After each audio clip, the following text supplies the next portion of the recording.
can swim. Just can't walk or dress myself.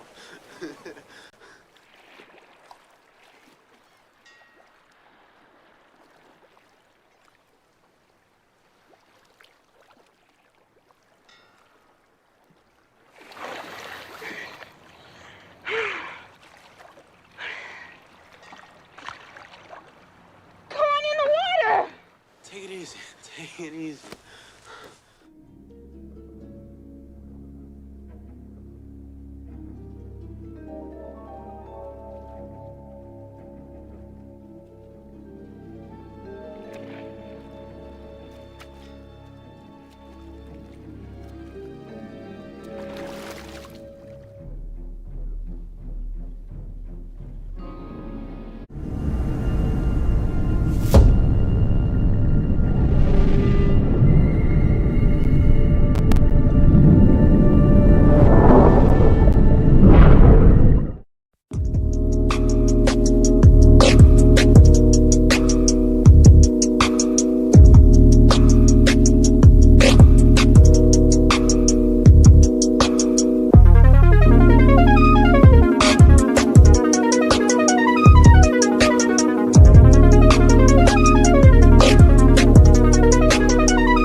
Salute, salute, salute, and welcome. Welcome back to the Black Ocean. Now swimming in the deep end with your host, the one and only Great Black Shark.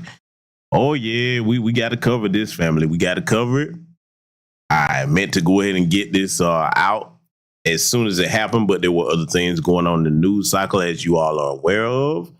But oh yeah, we got to talk about old Miss Kimberly Cheatle here, because they chucked her right on out, just like the thumbnail says, and I saw that coming.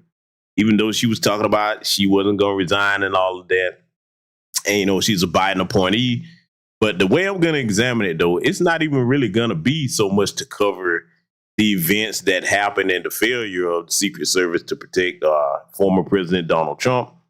I'm going to be analyzing it from a different point of view that's going to be very valuable for you all to learn here tonight, especially if you're a young Black person joining us, okay? So it's not going to be what you think here tonight. However, before we get underway, I want to go ahead and greet my esteemed guests because I have something very important that I want to show you all here tonight. So let me scroll up and see who I have joining us here. I see the good sister, Mrs. L. Salute to you and your husband, sister. I see Melanated Tay in the building. Sister Sandra Evans is joining us. Stun Zed is in the building. I see Tanisha Murdoch over here. My brother D. Foster in the building. Seven Scales. Derek Parker's in here. Dad Miller TV. My brother Lee Holmes is in here. Old Grandma. And Dr. Chanel Phillips. And by the way, Dr. Phillips, I'm going to be getting back in touch with you. I got to link you with some people. And there's a brother in Chicago I want to link you with up there. I think that's going to be very beneficial for you to get the word out about what you're doing, sister, because over here on this platform, my people are trying to do something. I'm not Hollywood. I'm not the guy where the only way you can talk to me is if you pay me. You know, you have some, and I'm not knocking these people because y'all seen them. People don't ever look in their chat and let somebody super chat them. I don't, that we don't do that over here. We try to actually get things done and help people, okay, that are doing good work. And family, speaking of doing good work, I got to brag on all of my audience over here, all of my subscribers. Let me tell you something. I know a lot of people say this, and it's gotten to the point where it becomes cliche, but I don't see it enough, and I mean it. I think I have the best subscribers in the world because when we get ready to do something on a grassroots level, y'all come through in a big way. And y'all did again here tonight, and I want to thank you all that helped do this because I want to show you something. You probably remember, and the sister's in the chat now, the sister Mrs. L and her husband. I posted information a while back, a couple broadcasts back, an endeavor they were trying to do in the community to help get school supplies for children. Boy, y'all showed up and helped them get that goal accomplished. So I want to go ahead and do something a bit different here tonight. I want to show you some of what they were able to do. And the sister and her husband thank all of you that contributed to that and spread the word because, look, we get it. Tough times, thanks to old Jim Crow, Joe Biden. But everybody can't do it all, but all of us can do a little bit and get things accomplished. So y'all came through in a big way. Much respect to all of you for that. Okay, so I want to show y'all something, and they actually have a message for you all here. We're going to go ahead and share that with you all.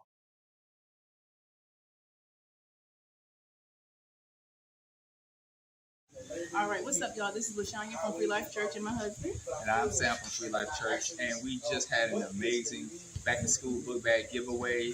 We're able to help plenty of families. We actually gave away 58 book bags. We were able to feed people, love upon them, and just tell them about the love of Jesus Christ. And we just want to thank everyone that contributed to our giveaway. Thank you for your prayers. Thank you for your donations. Thank you for the people that came out and gave their time and energy. Yes. And we just want to say that pictures and videos will be up on our church's website so you guys can check it out and look for it. And we'll see you guys, and there are more events to come. Thank you so much for your support.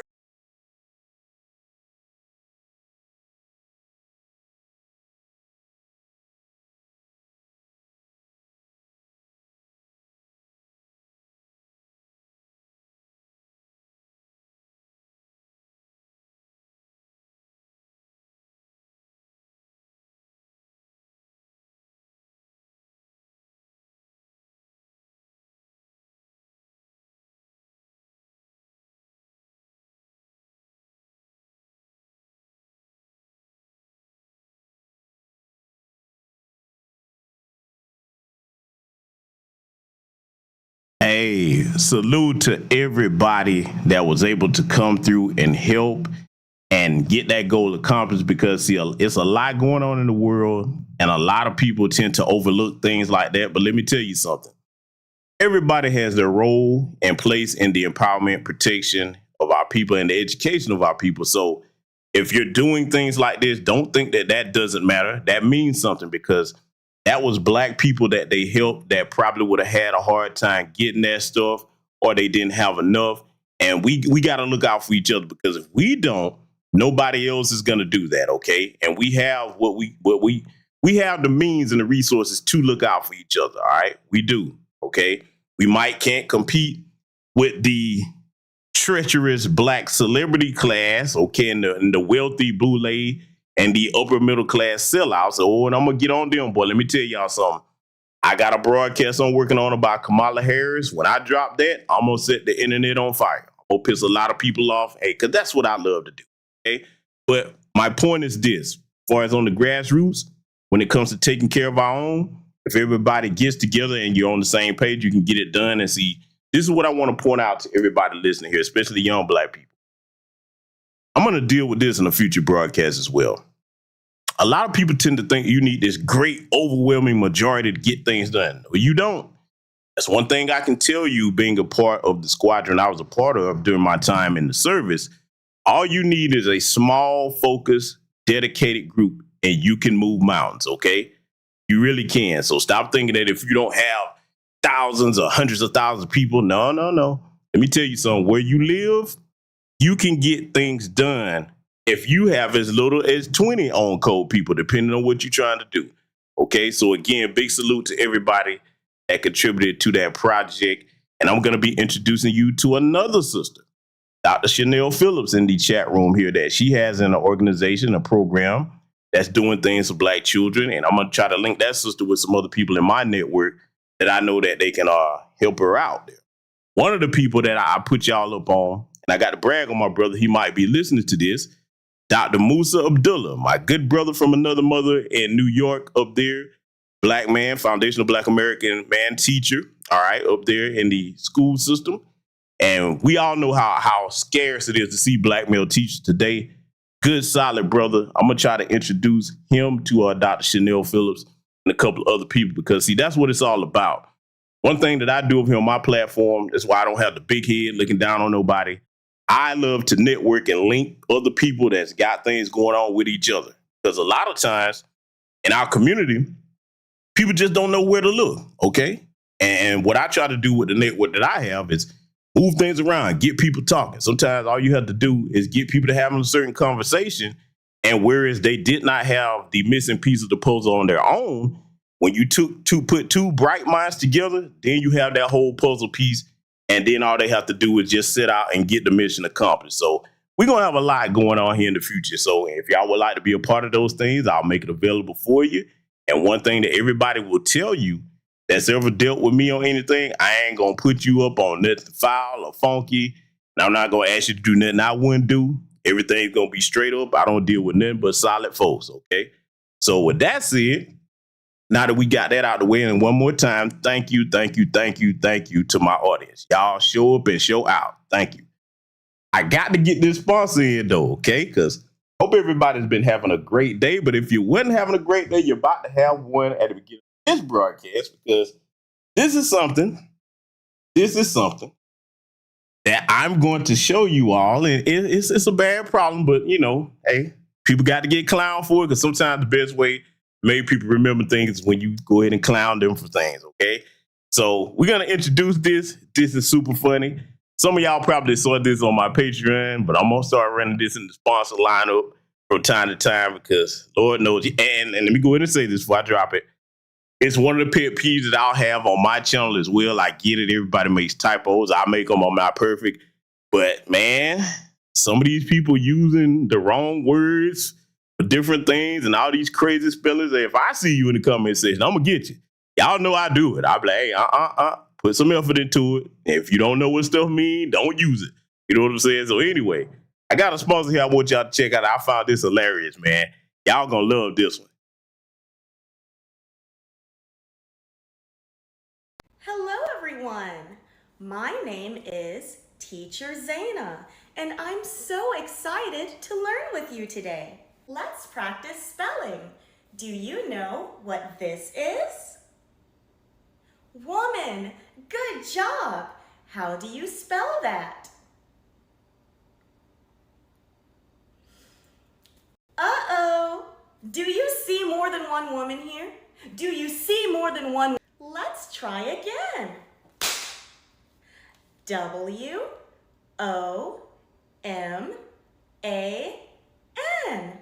What does that spell? Woman! Good job! Don't do that shit again.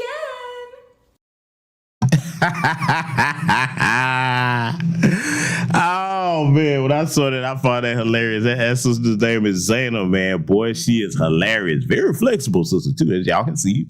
Very attractive sister, man. Nice full head of hair, a pleasant smile or what have you. But that's just funny, man. Cause like, man, let me tell y'all something. I get it. We all got different levels of education. We all got different strengths and weaknesses. But that's one of my pet peeves. People just spelling stuff all crazy.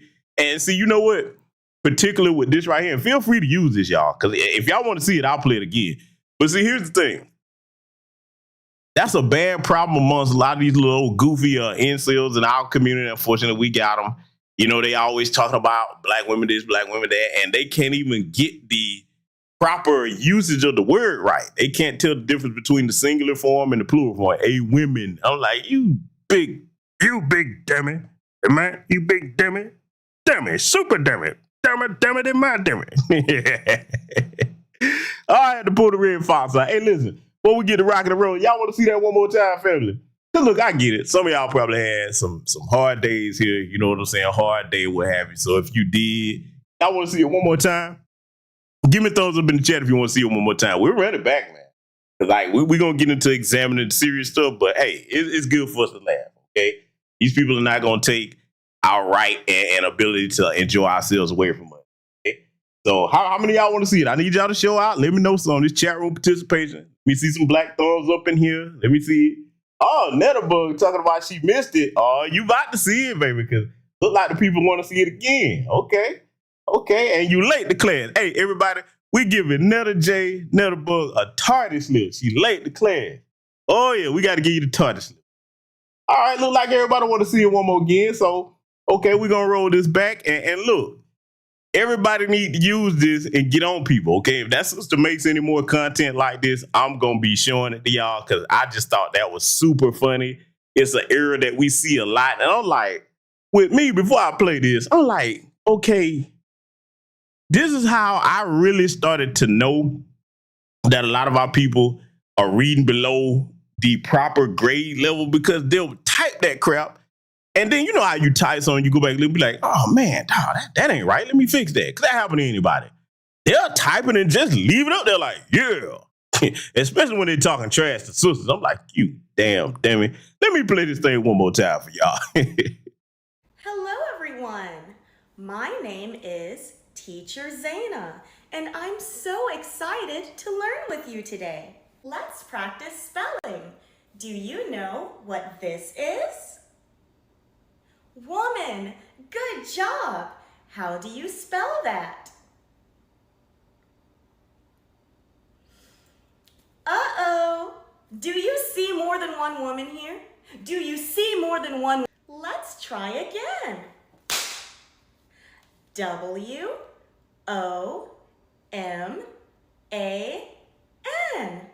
What does that spell? Woman, good job. Don't do that shit again.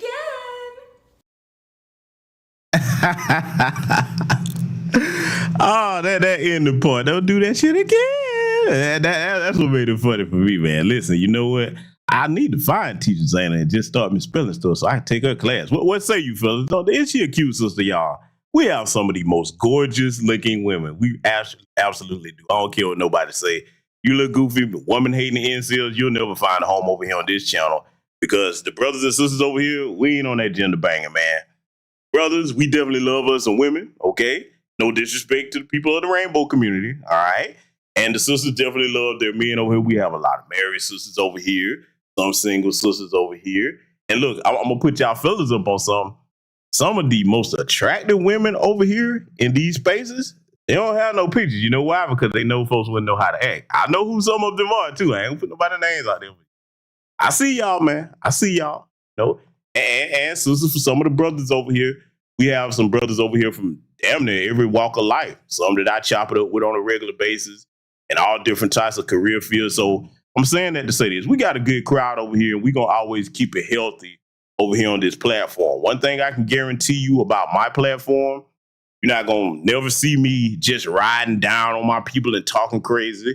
I'm not going to sell my people out.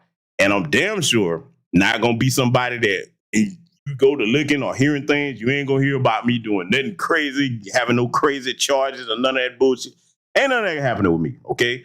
When you busy trying to do the right thing towards your people, you really don't have time to be doing all this negative stuff that some of us see that's been going around these spaces. That's why I run my platform the way I do. It's not the biggest platform, but let me tell you something before we get underway here. I'd rather have a small, dedicated, serious number of people than 100, 200, 300, 500,000 channel. And most people are just over here to see the, ooh, what's the tea? What's the tea, child? Ooh, did you hear about this gossip? Get on with that. The only way I'm going to talk about that celebrity crap and all of that is if it's a lesson to be learned or it's something that's newsworthy. You'll never see that on this channel, so I just want to let y'all know that. We'll have our fun over here, crack our jokes, fact the business on working on something that's going to be super funny because I know we've been doing a lot of serious streams. And I'm going to put something together that's going to make everybody laugh. I'm going to take my time with it. It's going to be hella funny, okay? Oh, and before we get started, if you on the Patreon, you heard about the new series that's coming for these goofies that like to just be contrary for the sake of contrary. Let me go ahead and announce it right now. Everybody like you, when you talk about the Democrats, you must be MAGA. No, I'm not MAGA. I'm not MAGA. I'm not a Democrat for damn sure.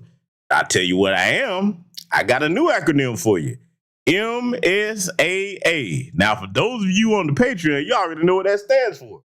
Family, do you know what MSAA stands for? Do you know what that stands for? Because it's something that a lot of you are going to want to use once I get this series rolling. Oh, boy. And if you thought that the stuff I showed you in the past was funny, just wait till, because they've been asking for it, okay? Some people want attention. I'm going to give it to them.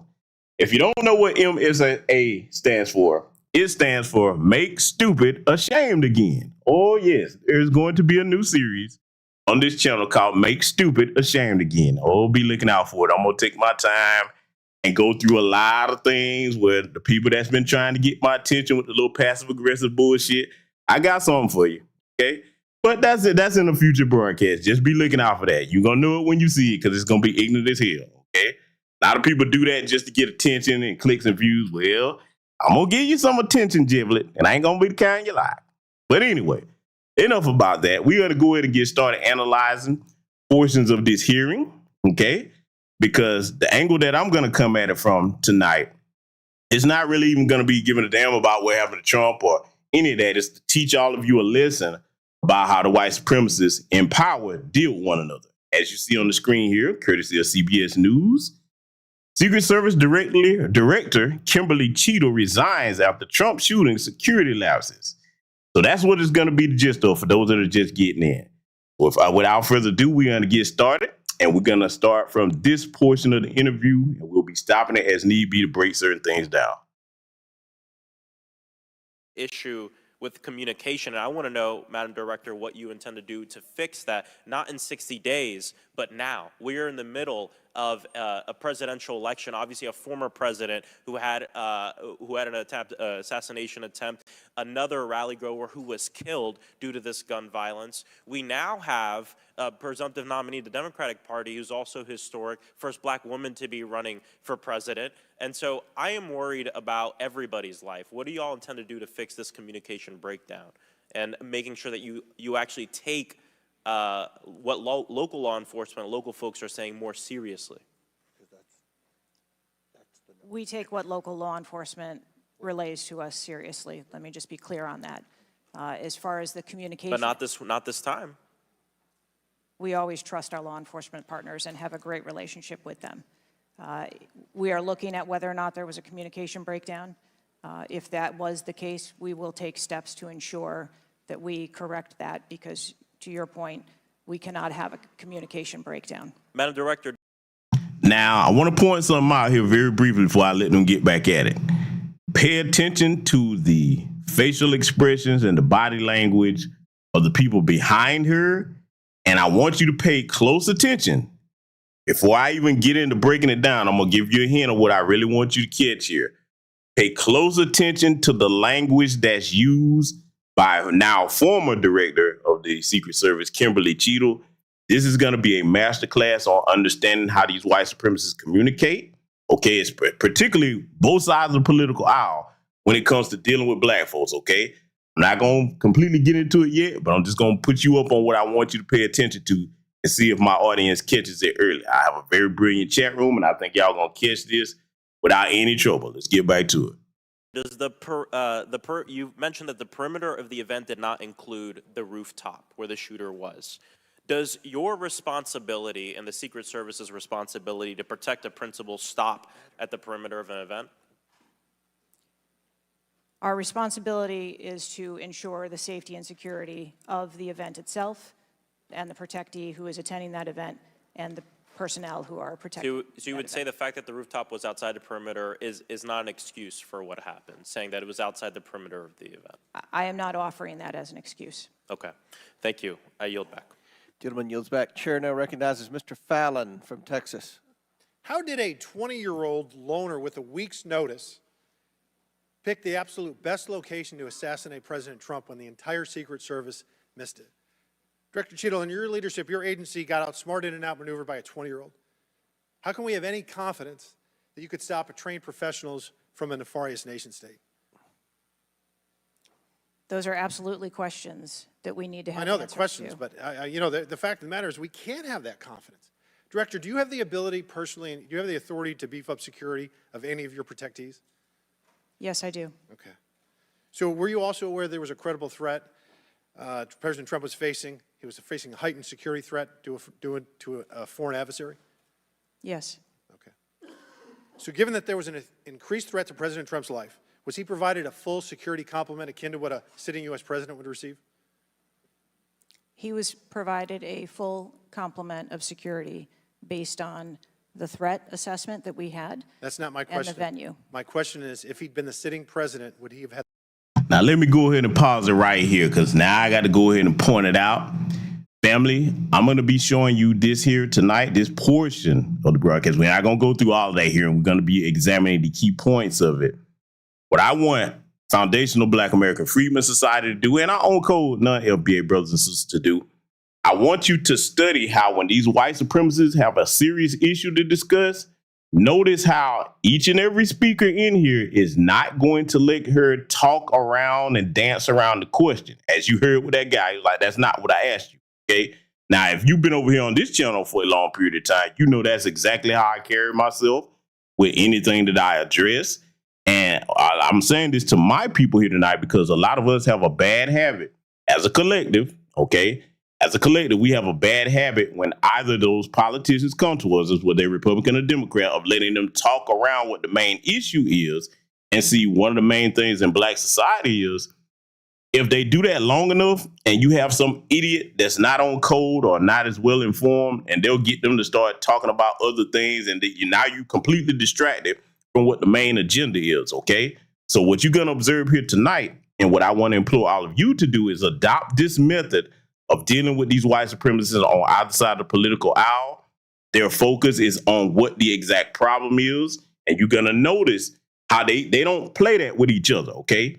See, when they come talking to us, and I'm saying both sides of the political aisle, they come trying to distract us, talk around certain things. If you'll remember that Democratic National Convention memo that went out where they was telling the Democrat candidates that I just tell them you see them, that you hear them, but don't get into discussing any solutions for problems. Well, that day is done.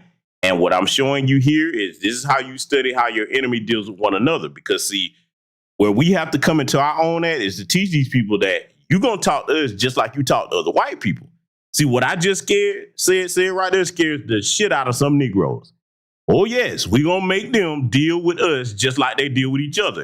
And what I mean by that is when it's time to handle something serious, They're all business. We're going to have to break them. Gen X, millennials, and Gen Z, those of us that are on code, we're going to have to break them of coming to the black community and looking at us like big, overgrown, goofy children that you come to play with. All this ski-wee and all of that stuff. And I got a hashtag I'm going to put in the chat room. I want y'all to start using when you're getting on Command Me there. And if you see anybody else using it, they got it from here first. Be looking out for it in the chat room. I'm about to type it. Let's let it continue.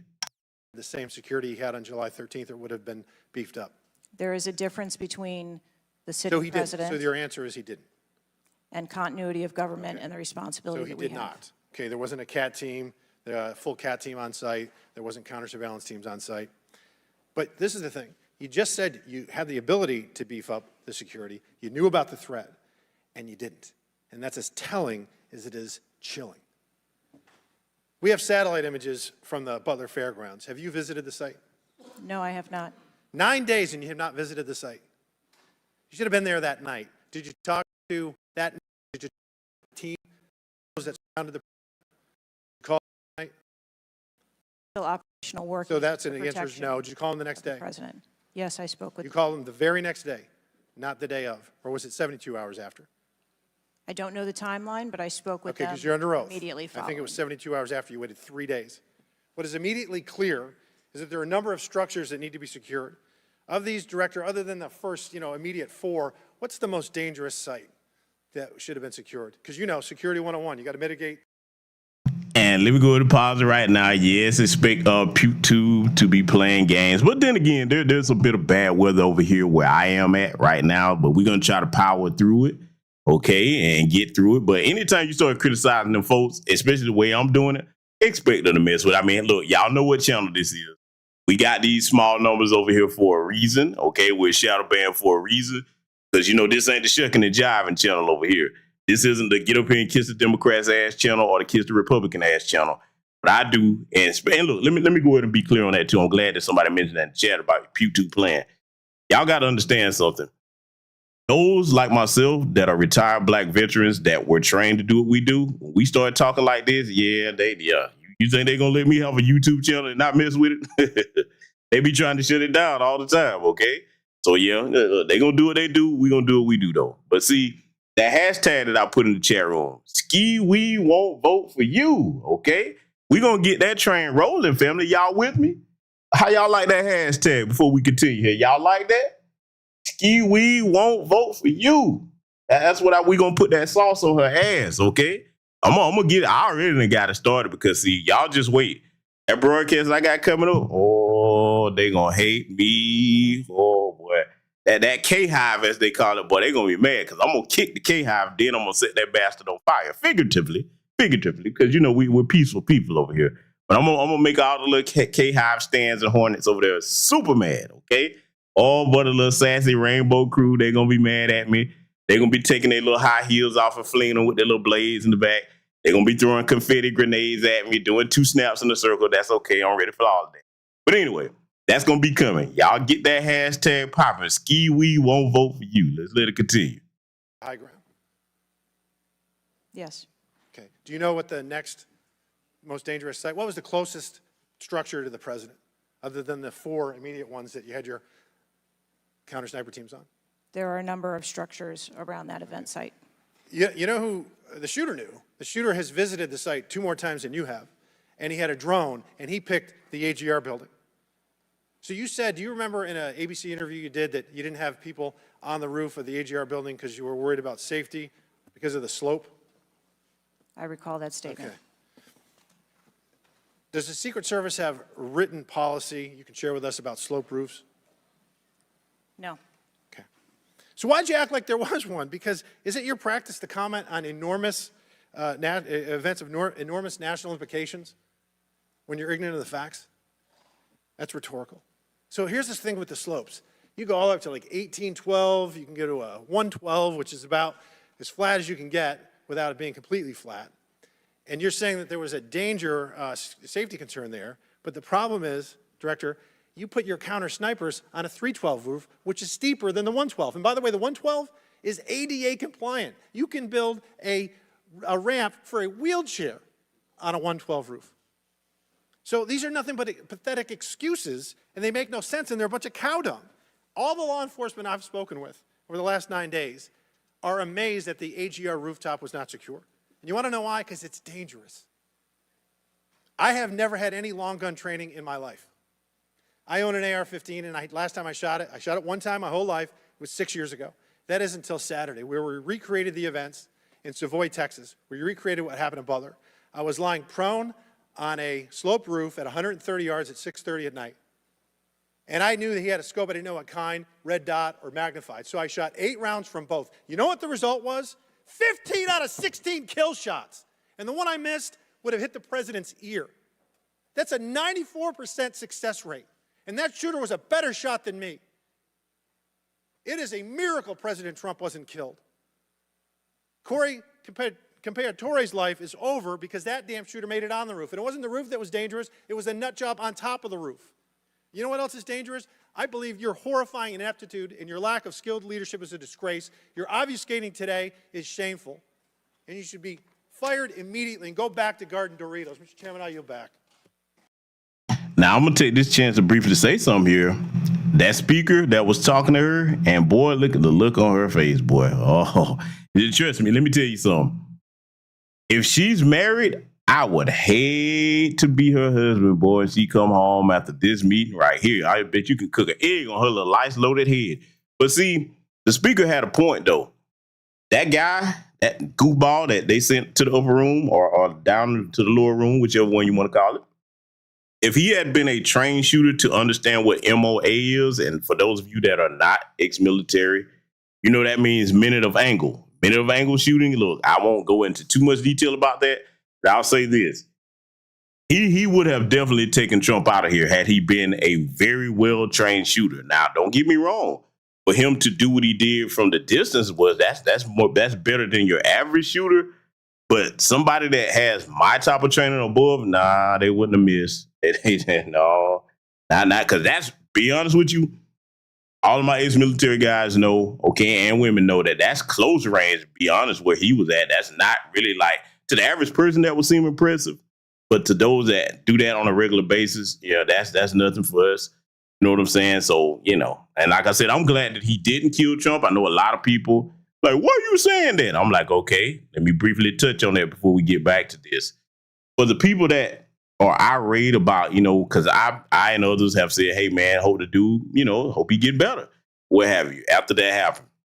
Let me explain to you, you jackasses that have that sentiment, why we didn't want to see this man die and why we wasn't celebrating that. One, he hadn't personally did nothing to none of us. He said anti-black statements. I'm not putting the cape on for Trump, but what I'm saying is our people have to move past this where when somebody says something, they've done you nothing, because we saw this with Kevin Samuels. And people celebrate his death, and that man personally cost nobody blood or money. Now, in Trump's case with his white supremacist rhetoric, yes, we call that out or what have you, but he's not enacting policies to specifically harm us. Reason why we wasn't celebrating that this man lived or that didn't die, because do you understand what America would have been like had they killed that man? You better stop and think about January 6th. And for all the scary Negroes that's over there with them Democrats, you know you wasn't going to bust a grape. That's 70 plus million of his fanatical fans that would have went ape shit. Okay? And I'm not saying anybody live in fear, but the average person wouldn't be ready for that. Because, see, they would have started taking that out on the first black people they could find. And they're not going to come after those of us that are prepared. They're going to catch those of you that's online running your mouth, talking about skiwi and all of that, and Kamami and them, and Uncle Joe, they ain't going to do nothing to help you either. Okay? You hear me? So that's what I want to say to those people that were like, yeah, they should have got him. I'm like, you really don't think beyond right in front of your nose, do you? Sometimes you have to stop and look at things and actually think about, okay, if X happens, what's going to be Z? All right? That's how you have to look at things when you're dealing with life. But hey, to those that are over there talking about you wish you would have got him and they would have got him and all of that, I saw this idiot on X, a black person, a woman. I don't know if she was from my lineage or not. This heifer was up there. She put a tweet up there and they suspended and terminated her account. And she posted a picture of a gun. Some of y'all probably saw this. Posted a picture of a gun on X. and had the caption above talking about, yeah, wherever Trump gonna be next, something to that effect, talking about, I don't miss this, that, the third. I'm like, let me tell you idiots that do that kind of stuff something. Do you understand what a cyber terrorism unit is? Do you? See, because that's also a part of my wheelhouse, all right? Let me tell y'all something. See, this is why I always try to tell parents, watch what your kids are doing online. Black children, you can't do what your white friends do. Right now, on this channel, if I was to just say certain acronyms related to certain things in the military or certain things regarding that, they would terminate this stream immediately and shut this channel down. I am not being hyperbolic when I tell you that. So now, you think about somebody making a threat against a former president or a current president or somebody in government office. That's not something you play with online. You understand? See, this is how you can tell when some black people doing that have been around them folks too long. They can do that. They'll make up all kinds of excuses for them to get them slaps on the wrist, if anything, okay? But your black ass, oh yeah, they already look for an excuse to lock you up. Let me tell you something. That fool that did that, I guarantee you, she finna get a visit because, see, for those of you that are new to my channel and my longtime subscribers know this, y'all know I've broken this down several times over the years. How just because you online, that doesn't mean that nobody can find you, okay? You on my Patreon, you know all about that, all right?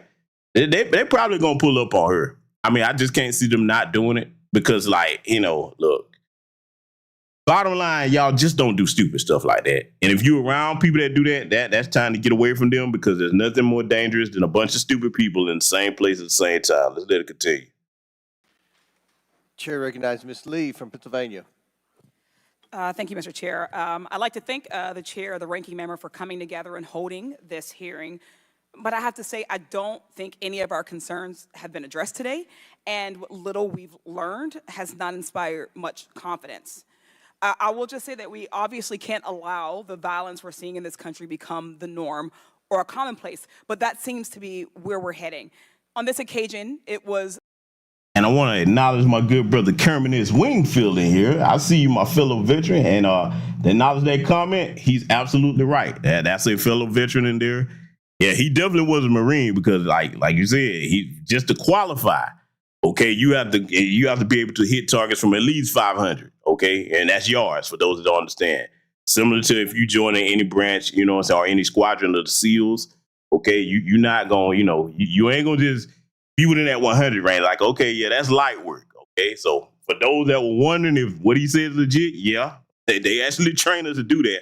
I wouldn't be surprised if Brother Kerman is pretty good from that yard there. Are you, brother? Because look, I've seen you in my chat room. I recognize our people, man. Yeah, you sound like you ain't no slouch with them things, man. And everybody in the chat room, I encourage black people, you should be proficient with your Second Amendment rights because we're in some crazy times, okay?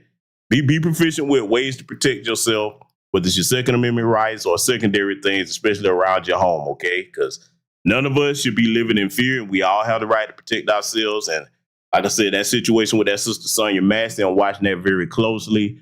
I actually did see her son speaking, man. That just broke my heart, dog. I hate that, man. You know what I'm saying? I'm going to be keeping up with that case and kind of following that and seeing what the outcome is going to be. I hope justice is served, but if not, hey, well, I guess they're going to want another $1 billion bill. It's understood. Doesn't need to be explained. Let's get back to it. Very shockingly, a former president and current political candidate at a rally that we all assume is one of the most secure places we can be. But the violence we saw last Saturday is the same culture of violence that makes too many of our kids and our community members feel unsafe to play outside or to go to class or to simply live their lives each day. But again, this was a political rally, and it is supposed to be one of the most secure places. So we do have very specific questions about that. Director Cheatle, I'd like to start by following up on some of my colleagues' questions. My colleagues, Mr. Krishnamurthy and Mr. Frost, highlighted a number of points that showed the shooter presenting an active threat. So I'd like to ask you, Director Cheatle, to clarify what the protocol is for postponing or canceling an event based on a threat and how the events on July 13 didn't meet those standards. So again, I think we're talking about the distinction between suspicious behavior and a threat. And at the time that this individual was identified, they were displaying suspicious behavior. I'm still waiting for interviews from the FBI to determine what it was that identified that individual as suspicious and what those behaviors were. To that question, does suspicious behavior vary between different events? For instance, if we have an event with a president, would there not be a heightened standard for suspicious behavior? I think that there are a number of ways that someone could be identified as suspicious, and it doesn't matter whether it's at a rally or an indoor event or who the protectee is. I think it's up to law enforcement or citizens to identify someone as suspicious. Okay, thank you. According to the Associated Press, at least 6 different agencies, including 2 sheriff's office, local police, state police, as well as fire and emergency rescue officials were involved in securing the rally in Butler. When there are so many teams that are collaborating, who takes the lead? Now, I want to point something out that a lot of you probably noticed, because I don't know how many of you caught the original broadcast of this hearing, but I'll take the time to answer this now, because I know a lot of y'all probably, why they just got the camera on her? Why they not showing the speakers? Let me tell you what they're doing with that. And I know the older heads in here understand, but I want to take the time to break this down very quickly for the younger black listeners that catch this broadcast live and recorded. They're putting the camera on her like that without showing anybody else because they're making her a pariah in white society in America. So you got to understand that everything that you see on TV is done strategically for a reason, even with entertainment, but especially in a situation like this, they're making her a pariah. They want the audience to remember her face. They want them to study how she's talking with her tone. All of it, even the people behind her. See, you got to understand how the political theater comes into play because all the people's faces back there. See, this is what you got to understand about white folks, white supremacists in power. Them people behind her, even their faces are characters in making this image of her look like, oh, you are the worst white woman in the world. The only thing that she could have done worse than screw up. And look, we got to be honest. It could have been a setup. All right. The truth is going to come out sooner or later. But the only thing that she could do worse, but they messed around and found out that she was laying up with a bunch of niggers. And they ran the train on her. Okay. So I'm just letting y'all know where the name of Kimberly Cheatle is now in white America. So that's why they're not cutting away from her and showing other people. Let it continue. And how is that determined? The Secret Service is responsible for the security of the site and the coordination. And that was the case on July 13th? Correct. Okay. Changing gears, in 2024's appropriations budget, the Secret Service was given a little over $3 billion, which was about $78 million above what was requested. For 2025's budget, you've requested yet another increase. How much of these funds goes towards training and improving protection procedures? I would have to get back to you on the training aspect of it, but about 30% of our budget is for protection and facilities and training. But clearly the problem can't be a lack of funding. So what exactly do you see as the core problem that led to this failure, that led to your agency being outgunned by a 20-year-old using his father's gun and acting on his own without a particularly sophisticated plan or technology? I think that we are waiting to determine exactly what those failures or failure was so that we can make sure that the Secret Service is stronger after this. So we've heard a lot today that you can't answer because it's an ongoing investigation, that you're still figuring out the details, and that you won't answer basic questions. You've said 60 days for the investigation, but I simply don't think that's acceptable. Do you really plan to keep avoiding questions and the American people's questions, ours and the American people's questions, for the next 60 days? I'm not avoiding questions. I want to make sure that I am providing factual and accurate information. Certainly, but is there no in-between, right? Oh, see, I love my brilliant audience. I'm looking in the chat room. Y'all are right on point with everything that I wanted y'all to catch. And see, I'm going to tell you what I really love. I love it when I see our sisters catch what needs to be caught over here as far as like how these people are engaging, because the sisters in the chat are absolutely right. She's going to be known as the one that you almost let our great white hope Trump get taken out of here, okay? Look at the dude right over her shoulder there on the left. Look at that for a second. He looked like he could burn a hole through her neck, okay? Real talk. And see, I know everybody's getting on command me about flatbacking her way to the top, but even though I know she looks like a little hideous albino toad here, all right? I know she does, but don't think that them white women up there on Capitol Hill don't flat back their way into position too. That look, The casting couch in Hollywood, same thing on Capitol Hill. Everybody that's from DC, you know what I'm talking about. Oh, they're going to be mad at me tonight. They really are. And look, let me tell you something. If you're mad at me tonight about anything I'm going to say, just wait till that Kamala Harris broadcast. Oh, when y'all see the thumbnail I done cooked up for that, you're going to be like, why you do it? Just know, I'm going to let them know I got something cooking for them. And it ain't going to be nothing but the truth. But, you know, listen, let me tell y'all something, man. This right here, it's gonna be bad for a lot of the black bootlegs because I already covered in previous broadcasts. All this cheerleading they're doing, they really don't understand that them white folks gonna turn on them on both sides. See, they thinking that their Democrat pals is gonna save them. This is what they don't understand. The talented 10 bootleg crowd, all the rest of them up there, Jasmine and Crocker bullshit, whatever you want to call her. They really do think that they're going to be the first crop of bootlegs where Master and them protect them. And they're expendable assets. Hey, Kerman, that's a term they need to learn that we all learned. They're expendable assets, but they don't think so because they're right up there and they get to go to the little branches and rub elbows with the folks. Oh, they're going to learn. And mark my words, you can be like, damn, GPS, you called it. Because when, not if, when the orange man gets in office, because I'm telling you, Commandment don't stand a chance. I hear all these people talking about, oh, she got it. No, she don't. No, she don't. Because them white women are going to do what they did before, and they're going to quietly vote for Trump. Or you're going to have a lot of Democrat women go vote for Trump. And I'm going to tell you why. Because they're not trying to see no little half-breed heifer beat them to the presidency. Y'all don't understand how serious they take that. You hear me? Just watch. Don't worry. Y'all going to see. And mark my tweets and mark my words. It's going to play out just like I said. Okay? But now, when it comes to what's going on here, a lot of people probably wondering, well, who's in charge now that she's out? The guy's name is Christopher Wray. Okay, and if you're familiar with anything in the intelligence community, you know who he is. So he's the acting or the incumbent interim director until they, choose someone else, or they might let him have it and then he'll choose an assistant up under him. So Christopher Wray is the guy that's got the reins of the head of the Secret Service right now. Let it continue.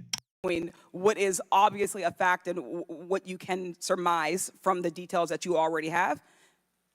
I assure you, when I have a full and complete report of what took place on that day, I will certainly come back and make that available. Certainly.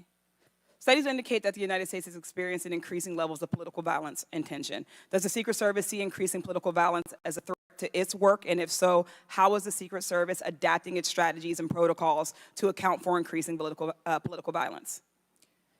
We are constantly evaluating the threats that we receive and monitoring that, and we make adjustments on a daily basis to our protectees based on what those threats are and what actions we need to take.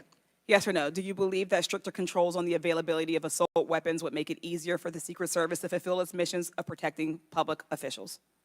I think the Secret Service is tasked with providing a safe environment, which is why we put into place a number of mitigation factors. Certainly, but do assault weapons make it easier or harder for you to do your job?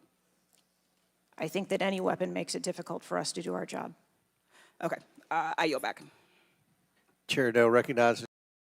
Now, notice how this is something that I want my people to definitely learn, because I got to drill down on this again. Everything that she's saying, and this is very necessary for y'all to catch all the times that she does it, because I want you to be able to recognize this pattern when anybody in the dominant society tries this. Notice how every question she asks, when they try to pin her to get her to say yes or no answer, she's talking around the question. See, there's a way to say a whole lot of nothing and not answer somebody's question, okay? Just because you're talking to somebody doesn't mean you're giving them an answer to what they exactly said to you. Now, I know that seems like a simple thing. The reason why I'm harping on it is, if you look at how they've dealt with us regarding politics over the last decades here, that's what they do with black people. And see, that keeps us locked in a catch-22 situation, okay? And where we're like, we can't go up, can't go down. We got you locked right here. And we just ping pong you back and forth. But see, we're going to break that whole ping pong cycle. That catch-22 cycle is over. Like I said, I'm more proud of my people than I've ever been, where people are taking feelings out of the equation and looking at policy and numbers and what's going to benefit our people. And if neither side wants to do that, okay, cool. A lot of us have some fantastic couches that we'll be spending quality time with come this election cycle. Let's let it continue. Mr. Donalds from Florida. Thank you, Chairman. Director, real quick, at what time was Secret Service aware of the active threat against President Trump? Director, what time? So the Secret Service was aware that there was an individual who had been identified as suspicious, and that individual was attempting to be tracked down. At what time? I don't have a specific timeline other than to tell Director, you, it's been 9 days. I At understand what that. time?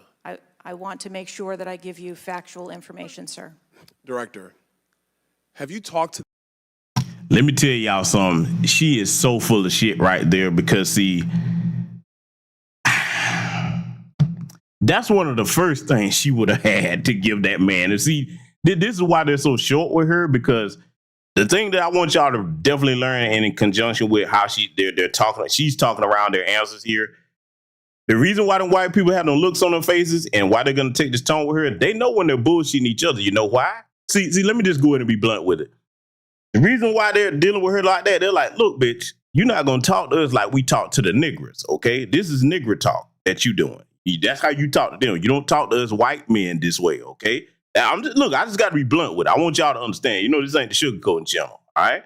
So I want y'all to pay attention to this because, boy, if you think that they getting on her so far, you ain't seen nothing yet. the agents on the ground that day?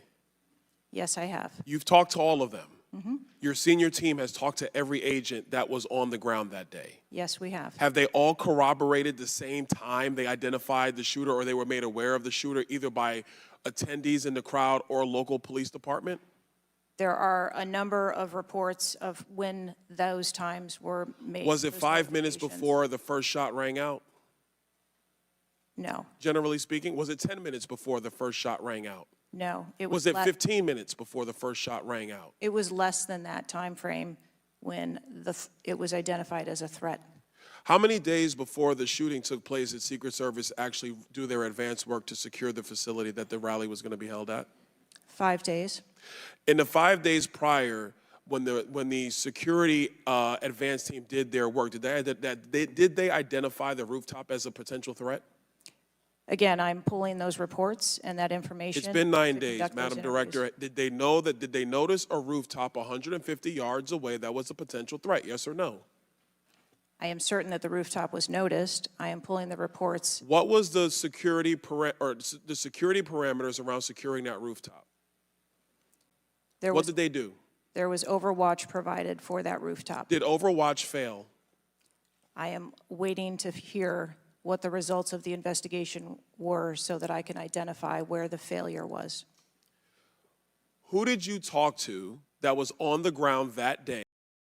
Look, let me tell you something, man. I don't care whether it's the Secret Service, the CIA, the FBI, any special ops unit, in any branch of the military. If you are assigned to protect someone and the opposition happens to make contact with them or the vehicle, you failed, okay? Hell, the building, if they get within a certain radius, yeah, all of my business here can attest to this. Yeah, that's a failure. So definitely if they hit your target, you know what I'm saying? They hit the protect T rather, okay, hit their target. Yeah, you failed. So see, look, let me tell y'all something else too about that white ego. What you're looking at here with her is common amongst all of their people. They do not like to admit when they're wrong. And the problem with that is, see, this is why one of the weaknesses about the system of white supremacy. When you have a system, an artificial system set up where you the greatest thing since sliced bread, you tell that lie to everybody, then you start believing your own lie. When reality hits you in the face and you're brought reality, notice how they act when any of you have had to address them about something and they're clearly wrong, they can't handle it. So you got to understand their reality is completely different from ours.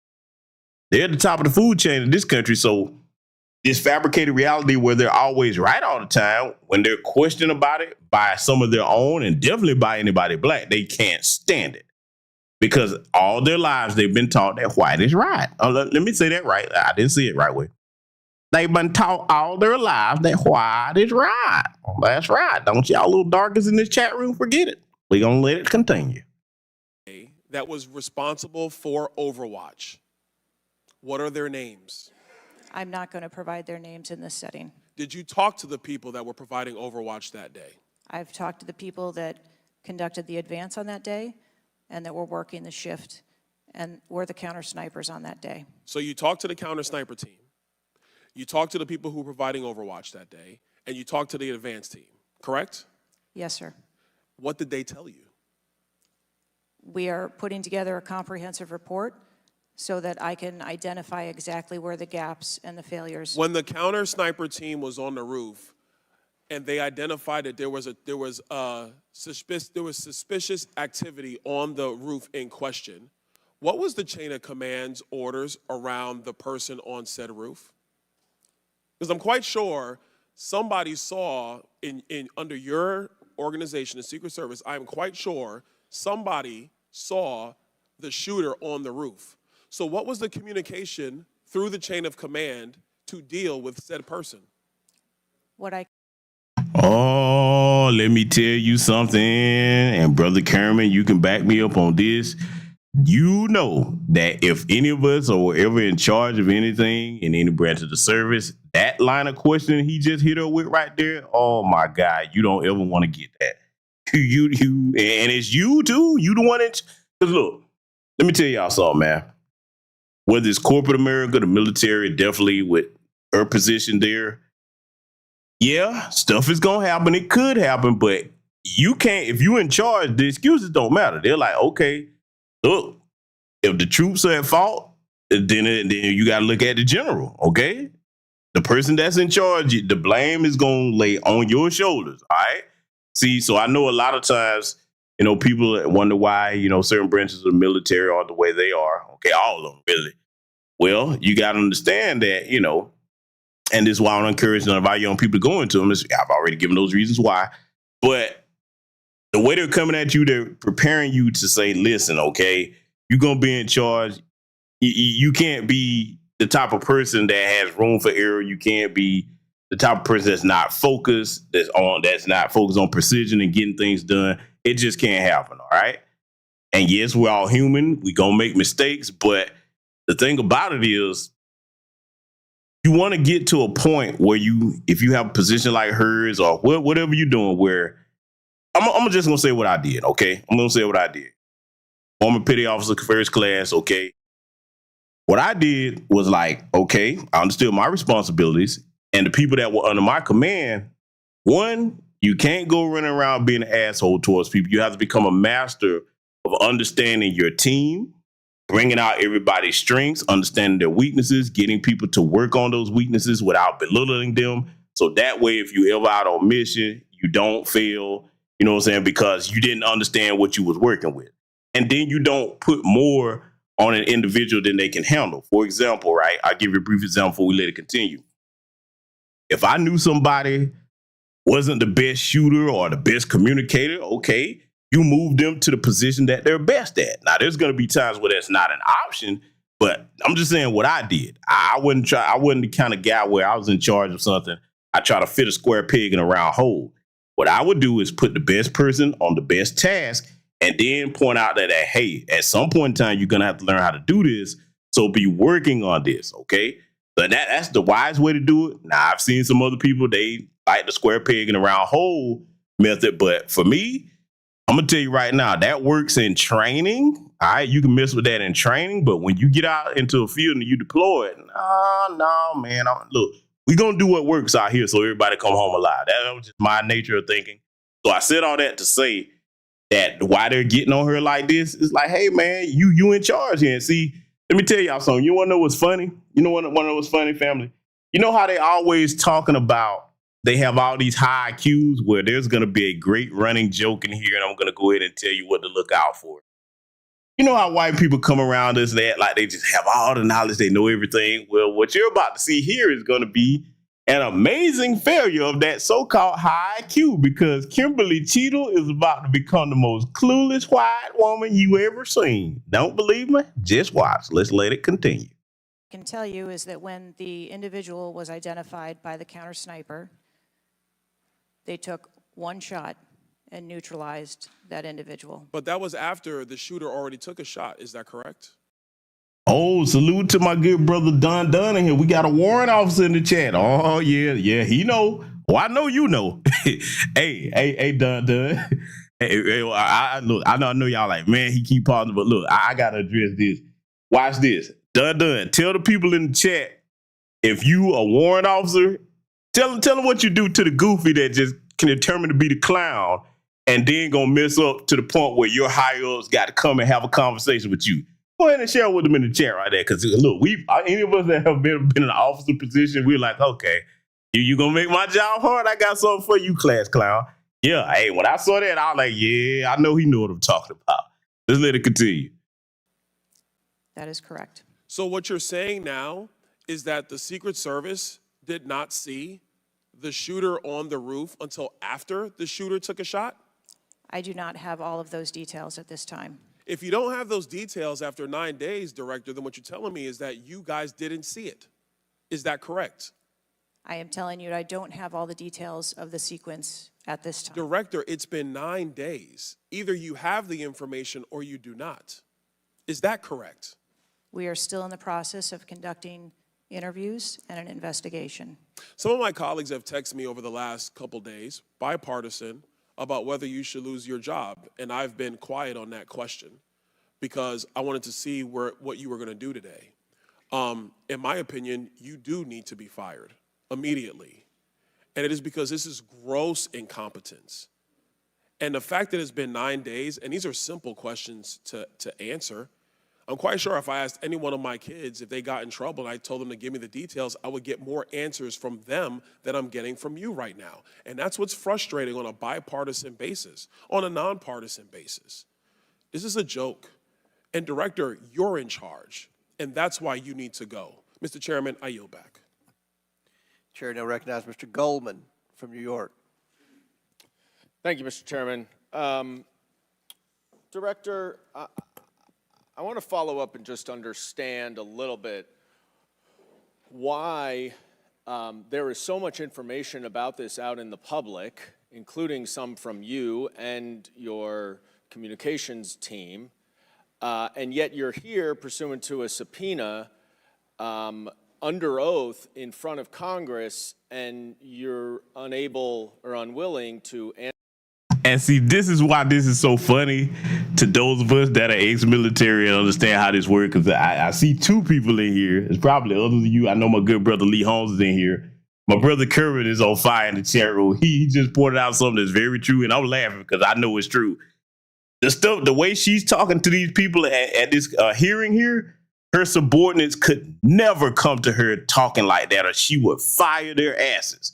They would be done. Look, let me tell you something. If her subordinates came talking to her the way she's talking to these people at this hearing, not only would they be drummed out of the Secret Service, they wouldn't even be able to get a damn security guard job at McDonald's. You hear me? Oh, y'all think I'm exaggerating? I'm telling you, man. Look, man. That's what's funny about it. And she know this too, boy. Boy, she better be glad I wasn't there, boy. I was a reporter. I'd have been an asshole. But I'm like, Kimberly, why were you talking to them the way that you know you wouldn't let your subordinates and the Secret Service talk to you? I would have rubbed it in her face. I'm enjoying this. Let's let it continue. Answer some of those same questions. Can you just explain why you are answering so many fewer questions here than you have to the media? I'm answering the questions that I'm able to answer based on the fact that there are multiple ongoing investigations. But you have answered some of these questions previously, correct? To the public, to the media. Which questions? Well, did you have an interview with ABC News? Yes, I did. Okay. And did you explain the interaction between local law enforcement and the Secret Service, and that local law enforcement was responsible for securing the perimeter of the building where the shooter was? I said that the Secret Service is responsible for designing and implementing and executing the security plan, and that we rely on the assistance of our local law enforcement partners to assist us with that plan. Let me ask you something. Were you given any instructions about what you can and cannot answer here today? My ability to answer questions is solely reflected. That pause she just gave, let's just go ahead and cut the BS. She told on herself. Of course, she was told not to answer questions. You know why? This is a Biden appointee, and see, let me point out the subtle things here to let you know why those of us that, especially ex-military, say, yeah, this man was set up as far as Trump and what happened to him, and this isn't capable for Trump or anything. These subtle things like this, because see, watch this. I'm gonna point out something. I'm gonna see if anybody in the chat agrees or disagrees with this. If you telling the truth and somebody asks you a question, your answer is fluid. It flows naturally. You don't have to pause and stop. See, if you lying, you do what she just did when he asked her that question about were you instructed not to answer certain questions here today, and then start trying to, as you finna see here, start trying to talk around the damn question. See, if you train to spot certain things, you know when you're dealing with a BS artist, okay? And these freaking bureaucrats, man, let me tell you something, man. That's one of the things we really hated having to deal with. You know what I'm saying? In any branch of service, I don't care what you in. Okay, and you know what? I'm gonna be honest with y'all, man. As far as that's concerned, I know those of us in other branches, we have our little moniker for the Air Force. We call them the Chair Force sometimes. No disrespect to y'all. We love you. But I think they have to get that with the worst from what I've seen, boy, because they deal very closely with intelligence. And all branches do at times, but I think the Air Force does a lot more. Them freaking bureaucrats, man. And let me tell you something, dude. They can't be trusted. They're a bunch of snakes, a bunch of double talking. And sometimes that double talking can get your people hurt if you're in charge of something. If you don't have sense to double check everything they're talking about and have an understanding of what they're trying to get you and your team to go do. You know what I'm saying? You have to know what to adjust, what to alter, what just not to do altogether. So, that's a whole headache for a different day. But bottom line is, yeah, she was told not to testify. And if you don't believe me, just pay attention to how she's talking here in her body language. Let her continue. Of the fact that there are multiple ongoing investigations, and I want to make sure that I provide accurate information that doesn't conflict with any of those investigations that are going on. So is it your view that you can't talk about anything that happened that day until those investigations are completed? My view is that I want to make sure that this committee and the American public gets correct and actual information. And so is it your view that that can only happen after the completion of the investigation? It is my view that when the investigations are complete, that we will be able to share that information. And how about before that?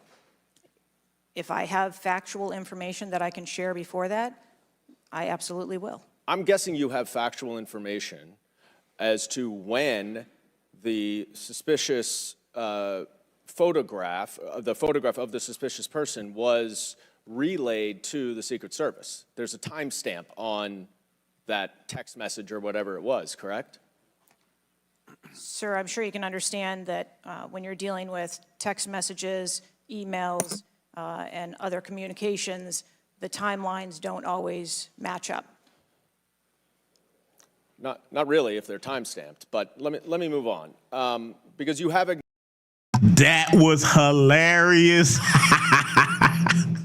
Y'all just don't understand how much fun I'm having with this. Or did you hear what he told me? She was talking about, well, times don't really line up. He's like, well, not really if they're time-stamped. There's nowhere around that. Oh my God. Look at the look on her face. Boy, this is one angry alabastress here on your screen. Look at how her little thin earth-wearing lips are gnarled up. You can see the little veins in her little long turkey neck. Boy, she is pissed off. You hear me? Oh, she's pissed off. Well, that was priceless there, man. It was like, well, not really if the time step. Let's let her continue. Acknowledge that this was a major security failure. Is that right? Yes. Do you acknowledge that it was a major security failure not to secure the rooftop of the building that the shooter shot from? I believe at this time that the rooftop was provided Overwatch. I acknowledge that we are unaware at this time how the individual was able to access the roof. Overwatch meaning from other counter sniper, other higher points? Correct. And so was it a failure then that when that shooter was on the rooftop that Overwatch did not identify him before he fired his shots? I don't have the timeline of how the individual accessed the roof, where they accessed the roof, or how long they were on the roof. Let me ask a couple things quickly. You have testified here about all the resources that the Secret Service needed to deploy to protect the NATO summit and all of the leaders here. Is that right? Yes. Did you have to rely more on local law enforcement because of the NATO summit for this event? The Secret Service routinely works with local law enforcement at every event. It doesn't matter whether it is a NATO summit, NSSE, the RNC in No, but that's not my Milwaukee. question.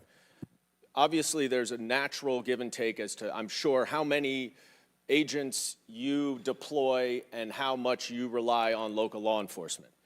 Did you have to rely more on local law enforcement because there were fewer Secret Service assets available because of the NATO summit? No. I hope we get answers before the completion. I don't like the fact that the media has received far more answers than Congress has. And that's where she tore her draws right there. Because, see, let me tell you something. First of all, if this was me, a little buddy when he went to climbing on that roof, but again, we've already covered that. Yeah, them people was told to stand down, man. They just not going to come out till maybe years later. Or if it happens to come out and they get found out, because if the orange man gets in there, he's going to try to find out what happened with that. You think he's going to let that go? Oh, no, that's not going to happen. He's going to get to the bottom of it if he's able to.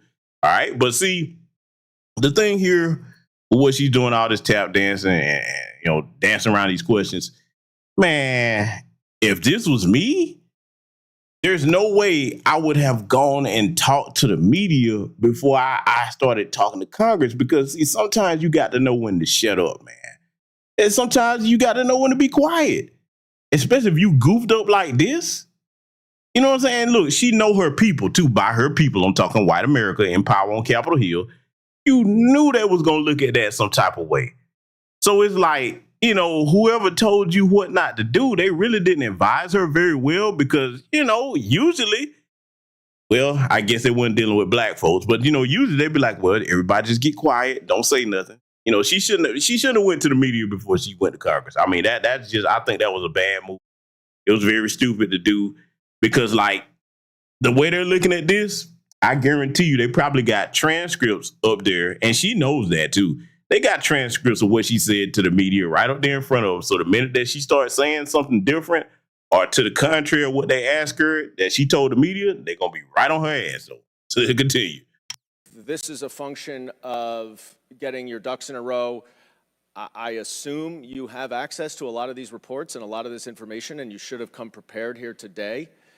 And I would just want to flag, Mr. Chairman, before I yield back, that I want to just point out one thing that my colleague from Texas was talking about when he said he recreated the shooting twice with an AR-15, and he had a 94% success rate, 15 out of 16 shots.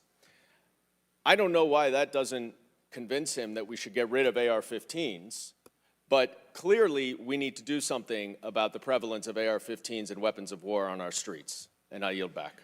Chair now recognizes Mr. Perry from Pennsylvania.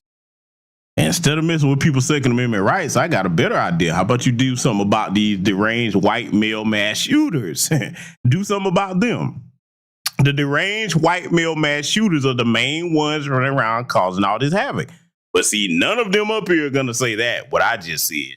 And none of the bootlicks that's sitting up here caping for, and saying silly things about, talking about, yeah, they shouldn't have missed and all of that. They don't have the sense enough to say that.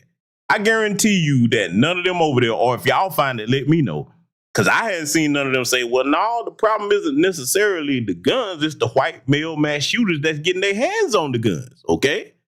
Yeah, see, that's another reason I don't like that damn Democratic Party. Leave my damn Second Amendment right alone.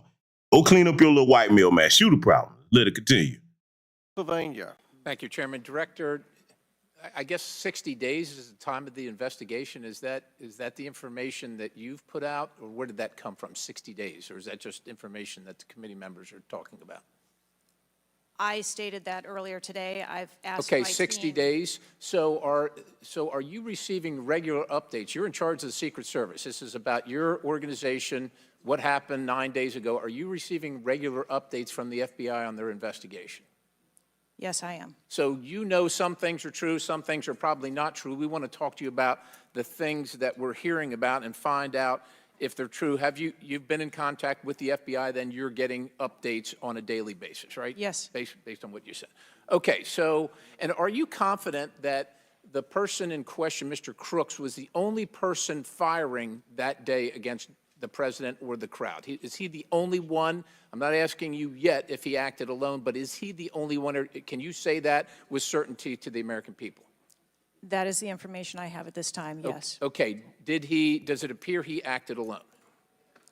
That's the information we have at this time. Okay, now let's talk about the fact that he was noticed as a person of interest, of concern, suspicion, as you say.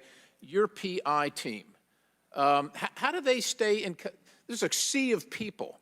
How does the PI team get to that individual that's in question in the sea of people? How's that individual tracked? Our protective intelligence teams that work at our sites are paired up with a local police counterpart, and so they work in conjunction together. So they just follow him around, or let me ask you this. Let me go ahead and chime in here because she's going to tap dance around him, and I know y'all probably want some real answers. Protective intelligence teams, let me tell you something. In situations like that, they work very tightly with the local law enforcement.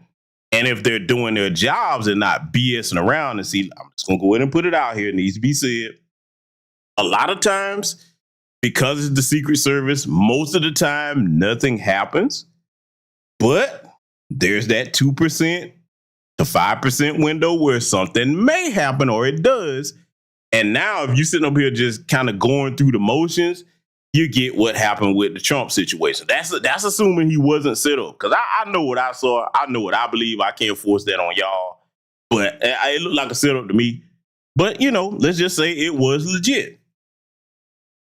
I'm going to say something that every black person in this chat room understand. I don't care what your profession is, what you do for a living or what have you. All of you have seen this.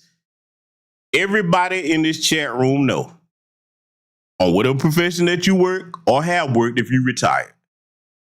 When them folks are gathered up doing whatever kind of job, they always cut corners. We all have seen it. They play around when they should be serious. Am I lying? Come on now. Y'all let me know. Tell me the truth. Because, you know, this is where I'm going with that. A lot of them was probably playing around, probably didn't check their radio frequencies and everything, probably weren't really looking around to see things, probably weren't, you know, moving around the people that were supposed to be moving, because you have stationary people and people that's supposed to be moving around through the crowd, people checking in, you know, what you got over here at this point, this is what I see. Hey, go over there, check that out. You know what I'm saying? Just keep your presence moving. You see what I'm saying? I think that if it was legit and it wasn't set up, which I don't believe, but if it was, that's what happened. They weren't taking their job serious, man. You know, see, that complacency is a bad thing when you have that kind of job. You see what I'm saying? And see, look, all I'm going to say is this. I didn't see any black people out there. I'm glad, because I already know that if it was any black folks, they'll find a way to pin the whole damn thing on them. I already know how that goes. But anyway, they finna continue putting their little alabaster feet in her behind here. This is going to be priceless. I'm enjoying it. I don't know about y'all, but I'm laughing at this. I love to see this when they deal with their own, because there's always a lot that we can learn about how they deal with each other through their communication. Let's let it continue. Looking at the site, you have multiple perimeters, right? You have the secure perimeter, the inside perimeter, you have multiple perimeters. Was the AGR so-called building the highest location affecting the site of the rally? Was it the highest location? I believe the highest location at the site was where our counter snipers were. What about the water positioned. tower adjacent? What about how high is the water tower? I don't have the height on the water tower. Okay, seems like water towers are pretty high, at least in the photo. It looks like it might be, there might actually be a building right behind the AGR building that is even higher than the building that Crooks fired from. You're familiar with cover, concealment, and defilade, right? You're familiar with those terms? Yes. So how would your sniper team or your PI team track the individual and give vectors to Secret Service on the PI team to get to that individual to question him? And how would you cover the defilade, the cover and concealment of low areas that you can't see from where your sniper team immediately adjacent to the president were sighted? How would you do that if you're not up on the high ground? So when our counter sniper teams go out and conduct an advance, they have a methodology and provide a grid system that our response teams are able to vector in if they see something that is troubling. So when Mr. Jordan asked about the assets that were requested, let me just ask you about assets requested. Were aerial assets requested for this event from? Now, see, this is the part that a lot of people was pointing out because, yes, it should be commonplace knowledge now, and I can tell you, having used them myself when it comes to security, no drones at all, okay? See, a lot of people, and you have to take your feelings out of this to really just look at this from an objective point of view, whether you like Trump, don't like him, whatever. If you're supposed to be protecting somebody and you got that kind of budget that they have, $3 billion plus, you know what I'm saying? It's edging on over to 4, all right, you know what I'm saying? But just give or take $3 billion, all right? And you got those kinds of assets for them to make this kind of mistake. And that guy, look, let's go ahead and keep it a buck. Most of us that have ever been in any type of security work or what have you, you know that that guy wasn't even supposed to get up to the roof. He was supposed to be engaged when he was on his way over there, just standing there too long looking crazy, especially if he had something like a bag or whatever he was carrying a little rifle with. Or have be like, hey, man, somebody's supposed to pull down on him. How you let him get up there? You know what I'm saying? So, I mean, there's just no way the male's playing out of this. And she damn sure ain't gonna male's playing out of it with her own people. That's the funny part about this to me, man. Let's let it continue. Either the Secret Service or state police or anybody else, drone, manned, otherwise. Aerial assets, were they requested? I can't speak to what the local Just asking police if they were may requested. have conversations with the local police, but I can tell you that the assets that were requested from the Secret Service for the site that day were all granted. But were aerial assets requested? I didn't ask if you used them or what you used. Were they requested? Overwatch was requested and Aerial. that was provided. Is that aerial? Because Overwatch could mean on the water tower or not on the water tower. You be specific, ma'am. I'm not a here. If you're asking me about specifics, whether or not there.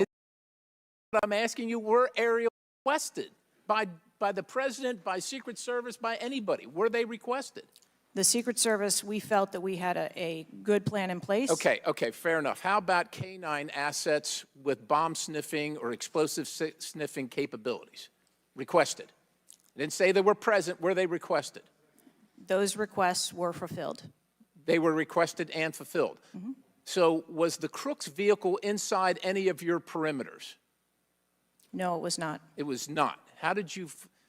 So it was not within so what, was there a device located on Mr. Crook's body to detonate the vehicle?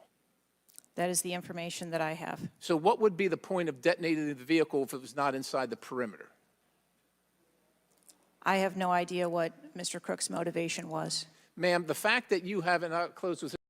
Oh my God, family. Now do you see what I'm talking about? Look, I just got to ask the question. Don't they always tell us how high these IQs are? Isn't this the least clued in person, white woman you've ever seen? Because I'm pretty sure all the sisters in here can attest to this fact that when white women are on your jobs, wherever you work at, oh, they know everything, don't they? And here she is, boy, question after question, boy. She just don't have no answers for nobody. But all jokes aside, it's helping know what was going on. This helping know what's going on. Because, see, let me go ahead and put this out here. She's in a position now, and see, I want you black folks, you bootlegs, okay, especially if there's any bootleg listening to this. If you planning on being a bootleg, when you get up here on Capitol Hill, you better understand it's a different power dynamic going on. she's in a position now where even if she did, because I'm picking on her ass, but I understand why she's not saying some of this stuff because y'all don't understand how much of a gangster old senile Jim Crow Joe is. For all we know, he might tell that, look, bitch, if you go and tell what we had going on, all right, you like your family, don't you? I mean, you look, let me tell you something. You think I'm being facetious with that? You better look at what they do to each other. Look at what white folks do to each other throughout history when there ain't no black people around, huh? You think these people like that don't play like that on Capitol Hill? Man, you got another thing coming. So, I got jokes. It's funny to watch, and I don't have no sympathy for this heifer. Because, I mean, look, we already know she probably done made black people's lives living hell much she could before she even got that position. So, anyway, it's just interesting to watch, and we're going to learn from her here tonight. Let's let it continue. Mr. Chairman, haven't even visited the site. I understand there are other things going on, but the culture of your organization, the culture that doesn't, do you know how tall the president is? How tall is the president? President Trump, how tall is he? He's over 6 feet tall. I don't. Okay, so do you assign agents based on their ability to cover physically and carry if necessary the president of the United States when you assign them to this mission? Is that a parameter that is considered? I assign agents to work our protectees that are capable and have been trained by the Secret Service. I understand they're trained, but if you're not tall enough, it has nothing to do with, we're not mad at you, but if somebody's 7 feet tall and you're 5 feet tall, there's going to be a delta there that is problematic in protecting the protectee. And I'm asking, is that a consideration when these agents, not saying you, but when they're assigned to the protectee? The agents that are assigned to our protectees are perfectly capable. Okay, ma'am. So the providing culture is what I'm protection. concerned about because Now, what she just said didn't make any sense because, see, look, any of us that work in security or have worked in it, yes, he brought up a valid question. But see, in America today, and thank these goofy simp white men in both parties that sit up here and let it get this way, you got this participation trophy system set up where people don't want to hurt people's feelings. He brought up a valid question. If your protectee is a very tall person, you need tall people to be able to stand in front of them and cover them. You can't put a 3 foot or 4 foot dwarf to protect somebody that's 6'7", whatever the case may be. You need some people that are close to their size, as close as you can get. So, the answer that she gave, all of our people are perfectly capable. No, they're not. Not in a situation where you're dealing with actual biological facts like the difference between height. That does matter. Like the old cliche saying, size matters. Well, in this case, size matters. And Trump, pretty tall dude, man. For what? If I'm not mistaken, isn't Trump like what, 6'2", something like that? Pretty tall guy. You know what I'm saying? I might be off an inch or two, but I know he's 6 foot at least. You know what I'm saying? 6'1", 6'2", something like that. All right. So yeah, man. I mean, all this stuff she got going on here, man. And this is why they all over them folks talking about DEI hires and all of that. I'm like, yeah. Well, you did it because black folks didn't ask for any diversity, equity, inclusion. They always try to point that crap at us. We didn't ask for that. That was a white corporation that started doing that. So, it's just like they're trying to misuse the term woke. You throw that right back at them like, nah, that was your people came over that. We didn't ask for none of that. But anyway, we're going to enjoy their roasting of their fellow little alabasters. Or they just getting started on here. Let's let it continue. primary objective here seems to be something other than securing the site, securing the principal, and securing the people at the site. And that's the concern based on the answers that you've given today so far. Without a yield, Mr. Chairman. Chair now recognizes Mr. Moskowitz from Florida. Thank you, Mr. Chairman. Thank you for this hearing. I want to thank the subpoena that you sent. I want to thank Ranking Member Raskin and your work, the letter you sent to the committee. And I also support the creation of a commission to get to the bottom of what happened. Director, I just want to give you an honest assessment of how this is going for you today. Did you happen to catch the hearing many months ago in education where there were a bunch of university presidents and Elise Stefanik asked a very easy question and couldn't get an answer? Did you see that hearing? No, I don't think I did. Okay, well, let me tell you, it didn't go well, and the short end of that story was those university professors all resigned. They're gone. That's how this is going for you. This is where this is headed, okay? This is, I don't know who prepared you for this, I don't know how many times you've testified in front of Congress, but a president was almost assassinated live on television, not just for Americans, but for the world to see. And this being your first opportunity, I understand there's an ongoing investigation. I understand there's things that you can not talk about. But the idea that we're getting less than you did on television is something that Democrats, Independents, or Republicans are going to find unacceptable. My high school, Marjorie Stoneman Douglas, was on the list of mass shootings that Representative Raskin held up. That very day, the school resource officer, a police officer, did not run into the building. He hid in the stairwell while the shooter was in the building. He stayed outside, never helped, okay? He also directed other officers who showed up on the scene not to go into the building. Now, notice what he just said, because we all know that to be true, but boy, let it be some black people protesting with signs and no weapons. Oh, they're big and bad then. Boy, they come out there with all their 1033 program gear, thanks to Barack Obama. Okay, tear gas, all SWAT team, the whole nine. Boy, they're big and bad when it's unarmed black people or little black children like our dearly departed little brother Tamir Rice, okay? Oh, they got all the smoke in the world for black people, but let it be an active threat where it's time for them to actually go play Call of Duty. Oh, man, it's time to hide. I ain't going in there. Wow, he got a gun. I ain't going in there, man. He going there. Yeah, bunch of damn cowards. Yeah, and I call them exactly what they are, because in Uvalde, Texas, man, I'm just saying, man, there was kids, man. It took one ATF officer by himself. They didn't even back the man up. I'm like, damn, even if you were scared to go in there, when you see one man move, and all of us, like I said, all our retired combat vets in here know, if you see one person move, man, you got to back the play, man. Don't let them go do that alone. So, no, they don't get my respect. They got all that equipment, body armor, SWAT teams, radios, and you scared when it's actually time for you to go put in work. This is why I do not respect them, especially with what just happened to our sister Sonia Massey. And like I said, for those that just getting in here, I'm going to be following up on that. The more facts that come out, like I said, I hope justice is served, because that was outright murder. It should be first-degree murder. The charges, we got to make sure them charges stick, because all this him pleading lesser charge stuff, nah, he got to serve time for what he did. And I'm going to be one of the first people to say this. Well, I ain't going to say the first, but a lot of people probably have already brought this up, but I'm going to say it here tonight.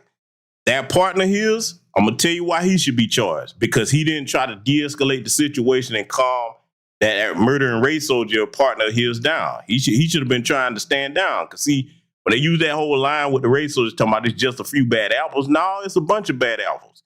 You see your partner is amped up, y'all are safe distance away, and you didn't try to say, hey, man, put your service weapon down. There's no reason for us to fire anything at her at all. No reason to fire anything at that sister at all. Not even taser, because let's just say she was coming at him. I said this before. Let's just say Sonia Massey was coming at them with that pot of water, whatever. Okay, why do you have to impose anything on her in the house? Just leave. You could leave. Problem solved. Everybody still be alive. Too much light right, though. Let's let it continue. When it was determined that the failures in response and training, and that the sheriff fired nobody in his agency, Governor DeSantis then removed that sheriff. I supported the removal. So here's my question. You said there's going to be accountability. I understand you don't want to give us names. When you say that, are you telling the committee that once it's concluded, you're prepared to fire the people on the ground who made poor decisions that day? I'm prepared to take the actions necessary. No, that's nonsense, okay? Accountability. The failure was human. That doesn't mean they're bad people. It means they failed that day, and a former president was almost assassinated. Okay, are you prepared to fire the human failure on the ground? Yes or no? When you have the names of where those failures were, they're people. It's not like a piece of technology failed. It was people who failed that day. Are you prepared to fire them? I don't have an answer as to whether Well, then how can there be accountability if you're not prepared to fire someone? And the reason why your name is going to be the person who's held accountable, the reason why members in this committee are calling for resignation, and I join in that, or for the president to fire you, is because you're saying there's going to be accountability, but you can't commit that people are going to get fired. Let me ask this question a different way. If Trump had been assassinated that day, if the gunman had succeeded, okay, would you have come and tendered your resignation? I would still be sitting here because I would want to ensure the integrity of the investigation. Totally that would move understand. forward. That's a fair answer that you would have set up that process. But would you have had the honor to come in front of the committee and say, a president was former president was assassinated on my watch, there should be new leadership? I think that I have admitted that there was No, that's what I'm asking. grave Would you have failure tendered your resignation if he had been killed? that occurred on my watch, and I am accountable for that. Okay, but would you have tendered your resignation if he had been killed? I think that I've admitted that I've taken accountability and will take responsibility. Okay. Well, let me ask I want to follow up on Representative Connolly's question, in which he asked about guns, and you were not willing to commit that makes your job harder. This is not about the Second Amendment. If there were over 400 million guns on the streets, if all of those guns were machine guns, would that make your job harder to protect people? Again, I think weapons that are out there. If all of make our those job- guns were rocket-propelled grenades, would that make your job harder? Yes, sir. Yes. Okay, thank you. Perfect. This is not a trick question. Thank you. Okay. I won't ask the other 15 things I was going to do. I was going to do drone strikes, but it's okay. So that's all we were asking. It creates a challenging environment. It has nothing to do with the Second Amendment or people's rights, but it does make your job harder. So credit to Representative Connolly for asking that question. One last thing, Mr. Chairman, and I'll conclude. And I'm gonna make this point about them because they all keep trying to sway it away from the white male mass shooter problem, which is the real issue, and always trying to talk about guns, this, guns, that. Let me go ahead and debunk that foolishness right now. Say you do write a law on a piece of paper. Oh, ban this, ban that. Don't you know that if any criminal wants to do anything with any weapon, they'll pick something else, and those same guns that you're talking about not have? If they're deciding that they're going to go kill somebody, you think they care about a piece of paper? You can make those same guns if you have the proper metalworking skills in a basement, okay? Everybody in here that's familiar with firearms, you know I'm telling the truth, okay? You can make your own AR-15s, et cetera, if you know what you're doing. So how's that piece of paper gonna stop that? You see how silly it sounds when you actually think about it? I get what they're trying to say, but the problem is your white male mass shooter problem. But see, they don't want to mass incarcerate their own people. So half the damn country will be locked up. In that case, let it continue.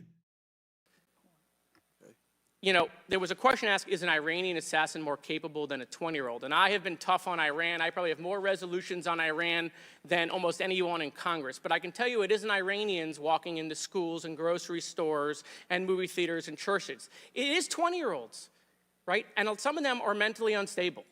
And they have access to guns. And they're domestic terrorists. Someone talked about Christopher Wray. Christopher Wray has talked about domestic terrorism.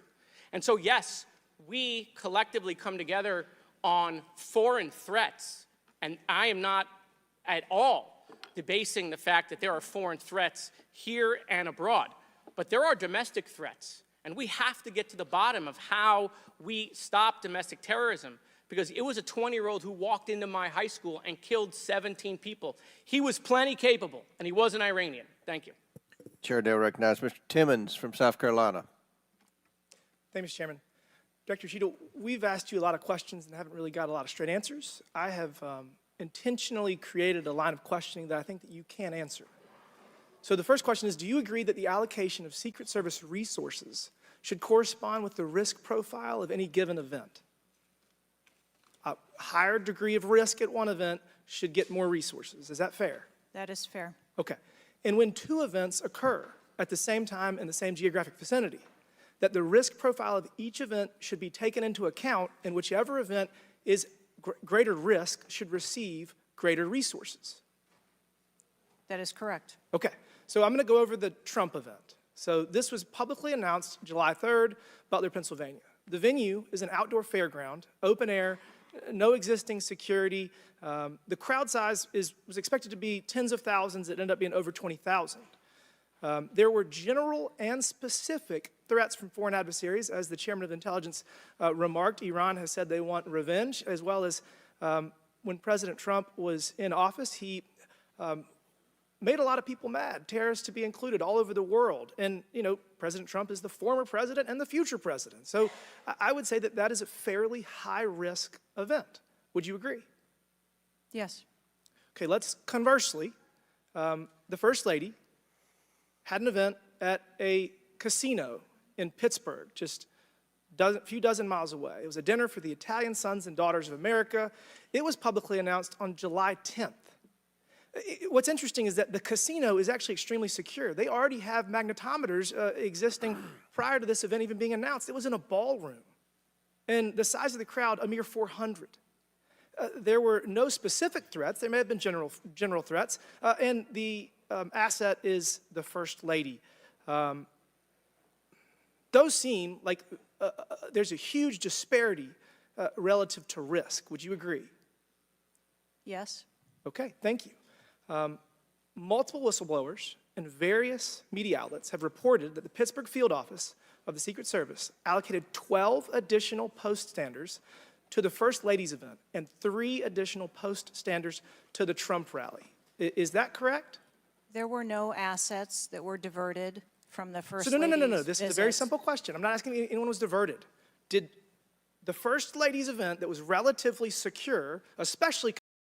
And my good brother Pascal H in the chat room is absolutely correct. They tap dancing around it, talking about Iranians, but see, boy, they don't want to talk to folks like us, man, because let me tell you something. What I would have did, we would have started talking about Iranians. I would have actually had the balls to say, you do know Iran means land of the Aryans, right? So it circles right on back around to your people. That's exactly how petty I would have been with it. Let's let it continue.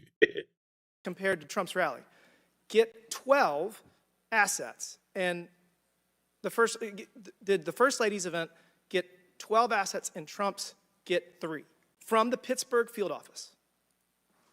That's a yes or no question. If you don't know, don't answer it. I mean, if you don't know, don't The number answer of it. personnel that were allocated to both of those events were comparable to the risk at both of those events. Wow.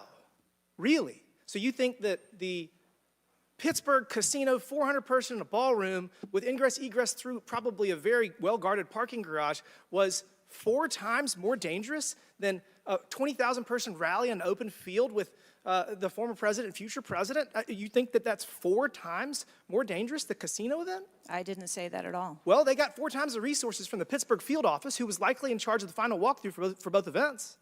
I mean, we've continually highlighted the failures of the Secret Service at the Trump rally. And, you know, you have the former and future president getting shot. You have multiple injuries, 1 fatality.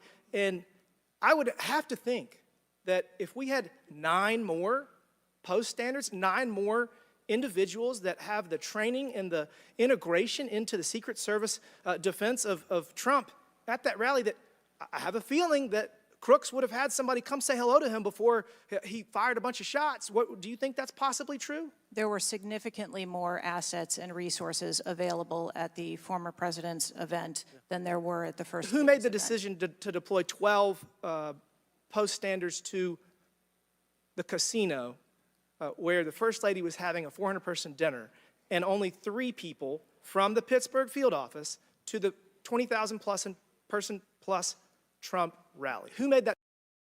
That's insane. Only 3? Man, boy. Oh, boy, it's going to be hilarious to hear. Watch this answer she's going to give here, because I watched the whole thing. But yeah, y'all watch this answer. And again, for those just coming in, I'm playing this to show you how they communicate with each other when they're on the hot seat, how they sit here and dodge and duck around questions. And I want us to learn. I'm going to say it again because I said it earlier. I want us to learn how when they come dealing with us, talking business, particularly with politics, no matter which side of the political aisle they're on, I want us to learn how to keep them talking about our agenda, not letting them distract us.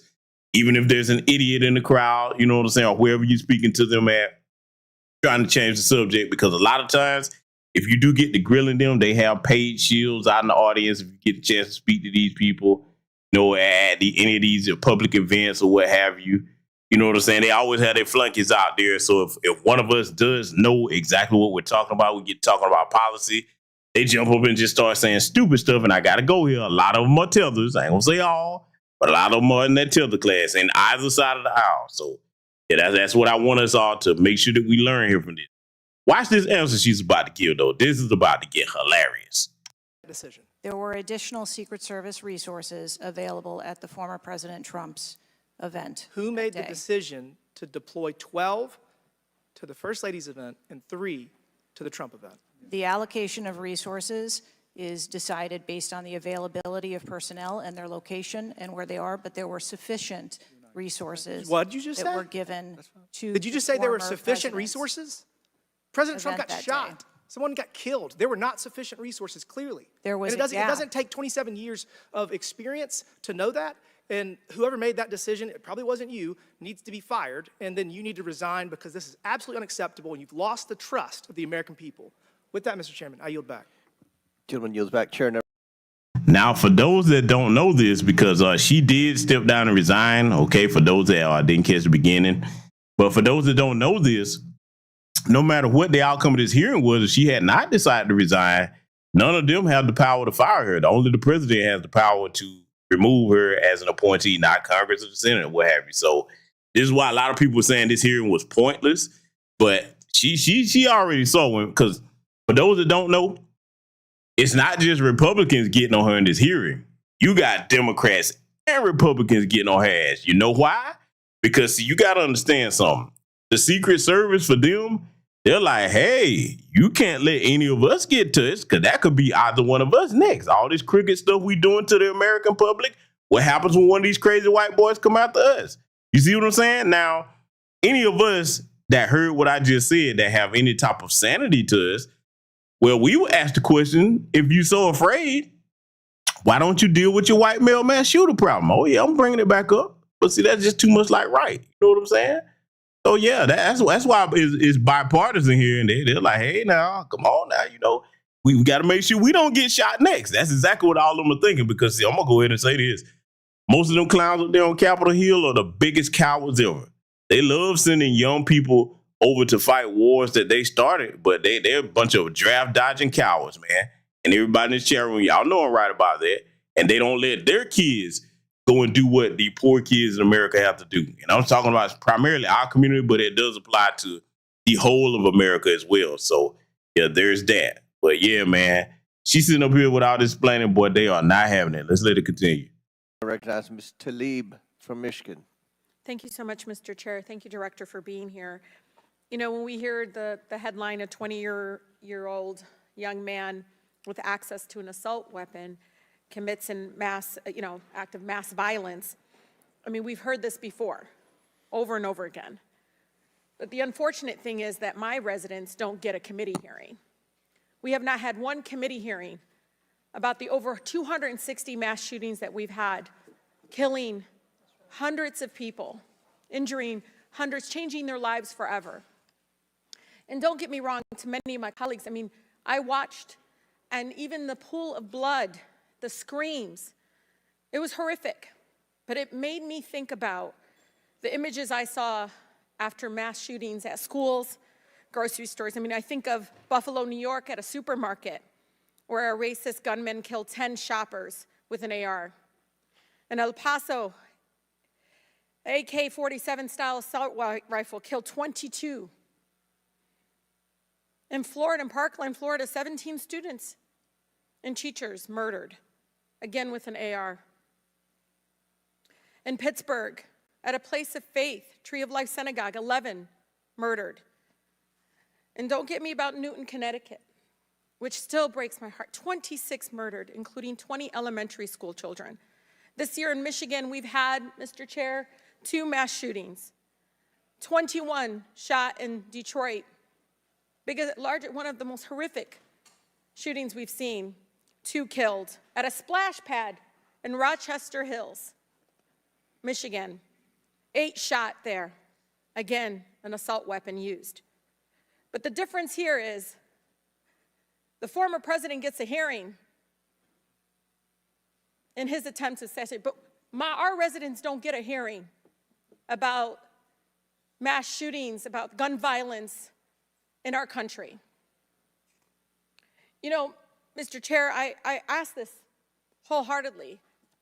You know, they don't have Secret Service to protect them. They don't. I don't have these mass agencies protecting our kids in the schools or the supermarket, movie theaters, or going to a block party in Detroit. I don't have that. We don't have that. But I can't believe we're just going to focus on that and not the fact that we're hearing yet again in the headlines, a 20-year-old young man having access to an assault weapon, a weapon of war many of my veterans say they have to be trained to use. But he can get it, wasn't safely stored by the parent, grabbing that gun, and innocent lives were lost. Director, I know you got asked about this, and I think it's important, though, you know, for us to hear this. But how difficult is your job when there's such easy access to assault weapons in the streets? I think the job of a Secret Service agent and officer is incredibly difficult. I think the environment we deal with every day and the dynamics of the threat environment is incredibly difficult. These are brave men and women who put their lives on the line, and a day like we had on July 13th is a day that no one in my agency ever wants to have as their responsibility. It is an incredibly difficult job. Yeah, I immediately thought of the children in the audience. I mean, when you think about going to a rally with your family, again, their lives are forever changed. The incident are never isolated. I really believe these incidents are never isolated. And I know Detroit Free Press had reported that the 20-year-old Pennsylvania shooter looked up the 2021 Oxford High School shooting in Michigan. Can you comment on what information this shooter was looking up in regarding the tragedy of Oxford High School, where it took 4 of our high school youth there? And see, let me pause it right here because, see, white America, this is your problem. Whether a lot of people know this or not, all of your white male mass shooter domestic terrorists, they study each other, okay? See, you notice they stopped putting them manifestos out, but see, whether they put them out or not, they study what the Dylan Roofs and the Peyton Gendrons do, okay? They study. And until you get serious about dealing with that particular problem, it's going to keep happening over and over again, and they're starting to target your people more and more. See, that's what they hadn't realized. Think about it. With the exception of Peyton Gendron, most of them are going where their people are to do the most damage. They definitely not trying to run any majority black community because they already know how that's going to go, okay? So they're starting to go after their own people. And see, I got something that I'm going to probably show you all in a future broadcast about a lot of their terminology that you might not be familiar with, white supremacist terminology to be specific.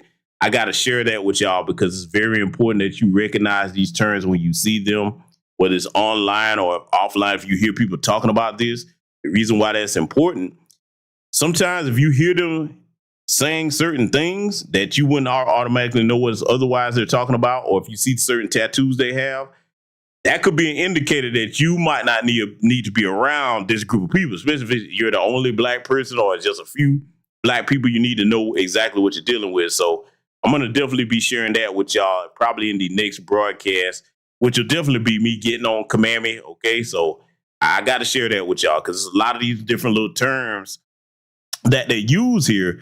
And I know a lot of us don't know what they mean because we don't run around kicking it with white supremacists and going into their spaces or what have you, but I study these people. So I'm going to make sure that I share that information with you all, and I'll have it in a format where I can present it on YouTube. Because these jokers are nutcases, man. These jokers are nutty.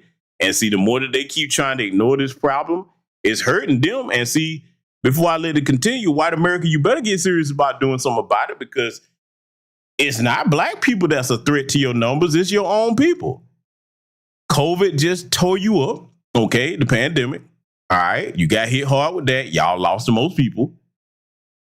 Then you're going to have white male mass shooters jumping up every time you turn around. They're targeting your community. Naturally, them birth rates is declining. And then you got your meth epidemic. You can't afford to really have people to subtract them from your numbers that way.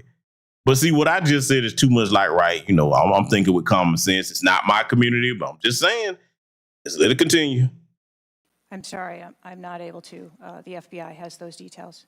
So you can't even tell us, I mean, was he looking at the type of weapon? How many? Yeah, unfortunately, I don't have those details. Do you have, I mean, did they share that with you though? I don't have the full content of what his searches were. I think that they are still in the process of examining all of his devices. Okay. Again, you know, again, the impact, I want to be really serious about this. The impact on our families is more than just this political rally, Mr. Chair. We have to talk about this, even if we're in disagreement. Let's talk about it, because I've seen statistics that show that we could be saving lives now if we ban these weapons of war from our, from being able to buy it at the local store down the street. I mean, we just can't continue to allow this to happen. And unfortunately, my residents are not former presidents of the United States. They don't get a hearing. They don't get Secret Service, any of that.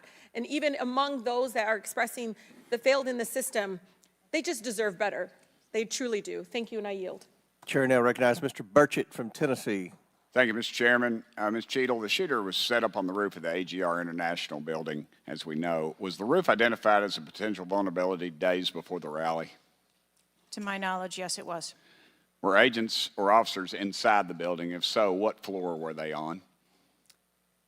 We had local police officers inside the building. The roof looks like it's a tin roof. How did no one inside that building hear someone moving on top of a metal roof? I don't have the details of all of the interviews that have been conducted yet. When will you have those? I have been asking, and I want to have that information as soon as you do Okay. as well. Why did Secret Service fail to block the line of sight from that roof?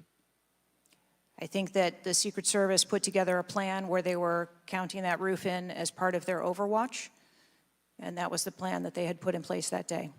If you weren't going to put a security personnel on the roof, why not at least use drone technology or aerial surveillance to monitor the rally? There are a number of times that we do use drone technology. I'm not speaking specifically to this event and what was utilized or not. There are times when drone technology is available and helpful at events, and there are times when it is not appropriate. Do y'all use Signal? Do you personally use Signal to communicate with any official from the White House? Signal on your phone? Oh, on occasion, I'm sure that there are people that use Signal, yes. Okay. Do you? In case those of you in the chat room don't know what Signal is, there might be some people that don't. That is a messaging app. It's similar to WhatsApp or Telegram or what have you.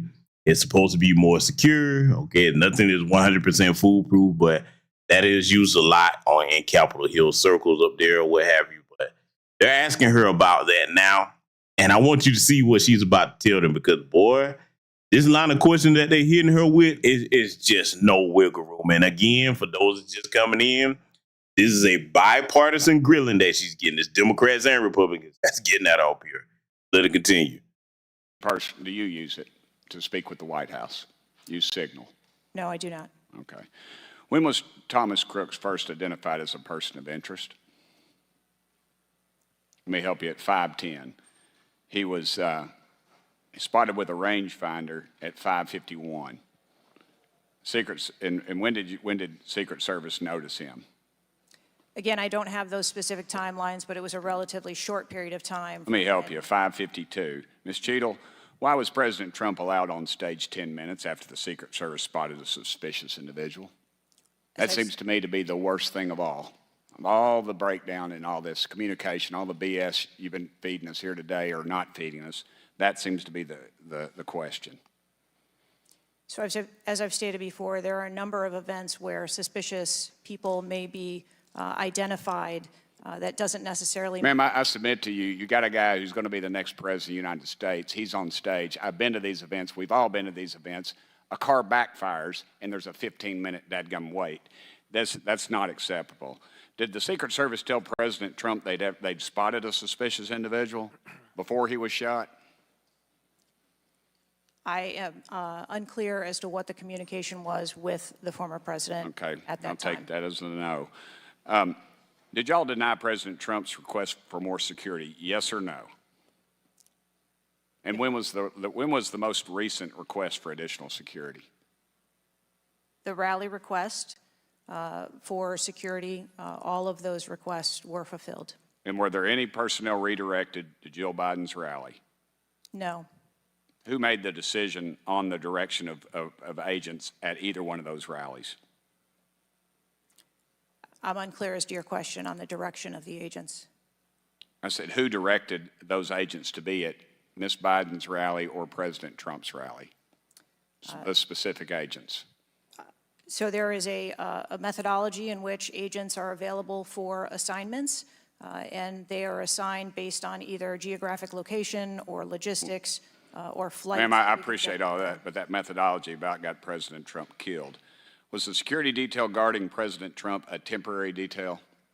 The personnel who are assigned to the former president's detail are assigned to him. Why was there a different detail on the opening night of the convention than the detail that was guarding him in Pennsylvania? The president has a very large permanent protective detail assigned to him.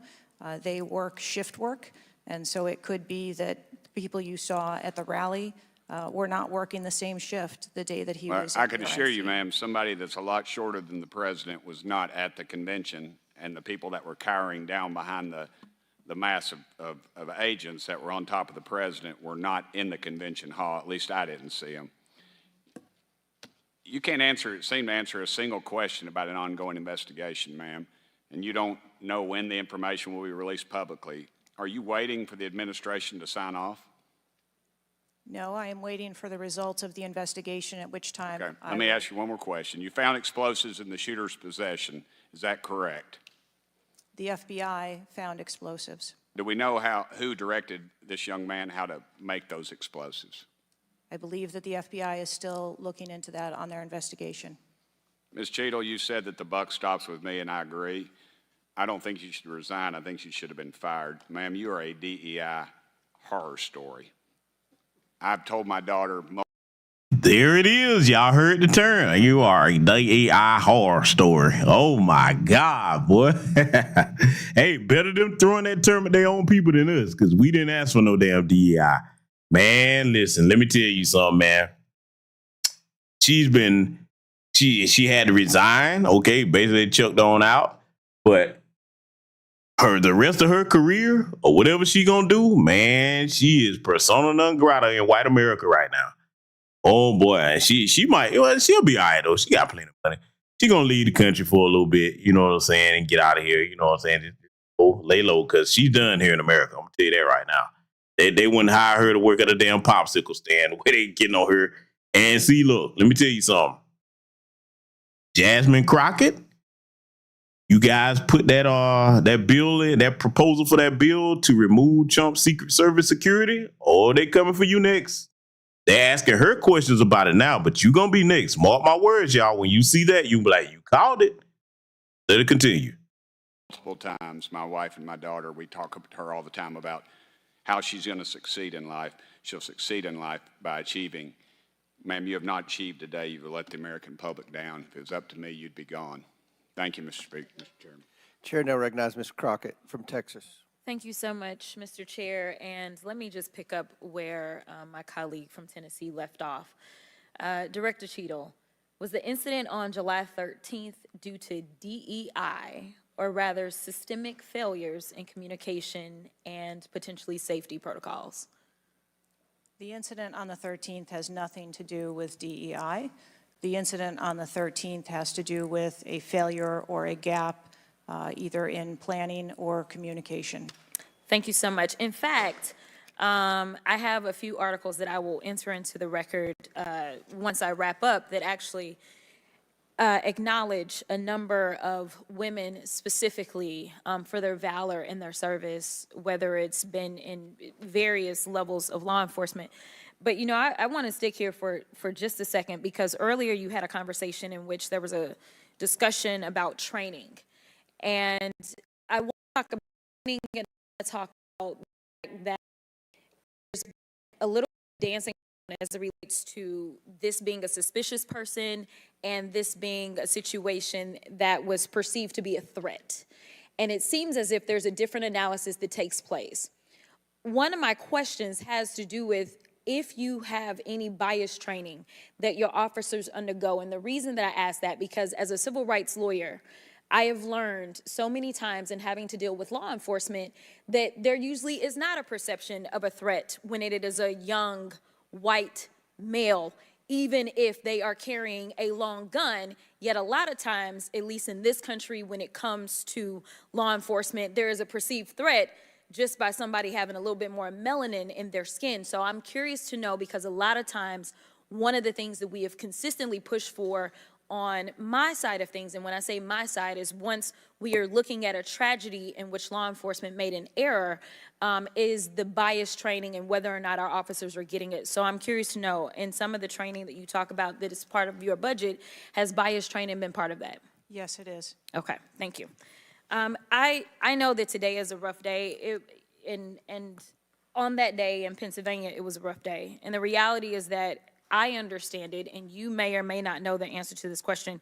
In the space in which this event took place, it was an open carry space. Is that correct? That is correct. Okay. So I hail from the state of Texas, and interestingly enough, I was serving in the state house right after there was a mass shooting in El Paso. We had an opportunity to do right by our citizens in Texas, but we did not. Instead, they passed permitless carry. And what my colleagues kept trying to get you to answer, because we want to come up with solutions, we don't want to keep pointing the finger. And right now, you've got a bunch of fingers that are pointed at you. But our job is to solve problems for the American people. And to be perfectly honest, the numbers are clear. I think almost every major law enforcement agency come forward and say that they were against permitless carry because they said that their jobs would be made more difficult. Unfortunately, my colleagues on the other side of the aisle in the state of Texas decided that they would ignore those warnings, and they passed the law instead. And right after they passed that law, we ended up with Uvalde. And we heard the stories of those officers that were scared to go in and save those babies because of the firearm in which in that case, 18-year-old had in his hands. They also were given an opportunity to say. For those wondering, that is Jasmine Crockett that you hear and see. Boy, she just don't understand, boy. All of them they hadn't forgot what she called herself trying to do. See, look, let me tell you something, right? These goofy bootlicks, no matter which part of their end up there, they don't realize that when you get up there, you in the lion's den. You can't do what your little white colleagues do because you're not going to have the same protection that they have. Watch, y'all. When that happens, it's going to be epic. And it's not just going to be Jasmine Crockett. I done told you who the roll call going to be. It's going to be Alvin or Alvin Chipmunk Bragg, okay? Just Tanya Chutkin. Oh, yeah, they coming for her. They coming for Fannie the Mammy Willis down here, or they going to get you too. They going to get all of them. All of them that had a hand and going after them and doing them folks dirty work, because like I said before, previous broadcast, black folks should have sense enough to know anytime them folks trying to put you in a position or put you up to do something that you don't see other white people rushing to do, they're making your ass the fall flunky. But hey, we the ones that don't have no sense, according to Boule Martin in the game. Let it continue. Hey, raise the age and make it to where at least you have to be 21 before you can possess this type of weapon. And they chose not to. And we have the facts. It shows, and I'll enter this into the record as well if there is no objection, deaths from firearms keep climbing in Texas decades after lawmakers began weakening gun regulations. That is from the Texas Tribune. Without objection, so ordered. Thank you so much. The last thing that I'm just going to make a point of saying is that we all care about this issue because we know that there has been a spike in violence, political violence in this country. Are you aware of the fact that the numbers are higher right now? Yes. Okay. In addition to that, and I'm going to point a little blame at ourselves because right now you got all the fingers pointed at you. But the reality is that we have a number of congressional members that are consistently engaging in violent rhetoric, and it needs to be toned down. The reality is that people are listening and they're paying attention, but unfortunately, another thing that is happening because we're not getting answers from you today is the conspiracy theories. They have already began. Have you heard of any of the conspiracies? Yes. Okay. The problem with these conspiracies is that when people believe that, say, the president of the United States ordered a hit, or they believe it was an inside job, or whatever conspiracies they believe because they don't have any facts in front of them, that potentially incites the next level of violence at the next event in retaliation for this. So we are only begging for your job as it relates to being the director, as well as the men and women that you are protecting as their director, that you keep them safe by making sure that the American people have the information that they need so that they can feel as if Secret Service is on the side of the American people. And ma'am, I don't doubt that Secret Service is on the side of the American people. But right now, so long as these conspiracy theories continue to fester, it is going to make your job that much harder. Thank you so much, and I yield. Chair now recognizes Ms. Marjorie Taylor Greene from Georgia. Thank you, Mr. Chairman. Ms. Cheatle, I'd like to remind you that you're under oath. The site team has a senior supervisor, an advanced team, a protective intelligence team, a counter sniper element, and detail.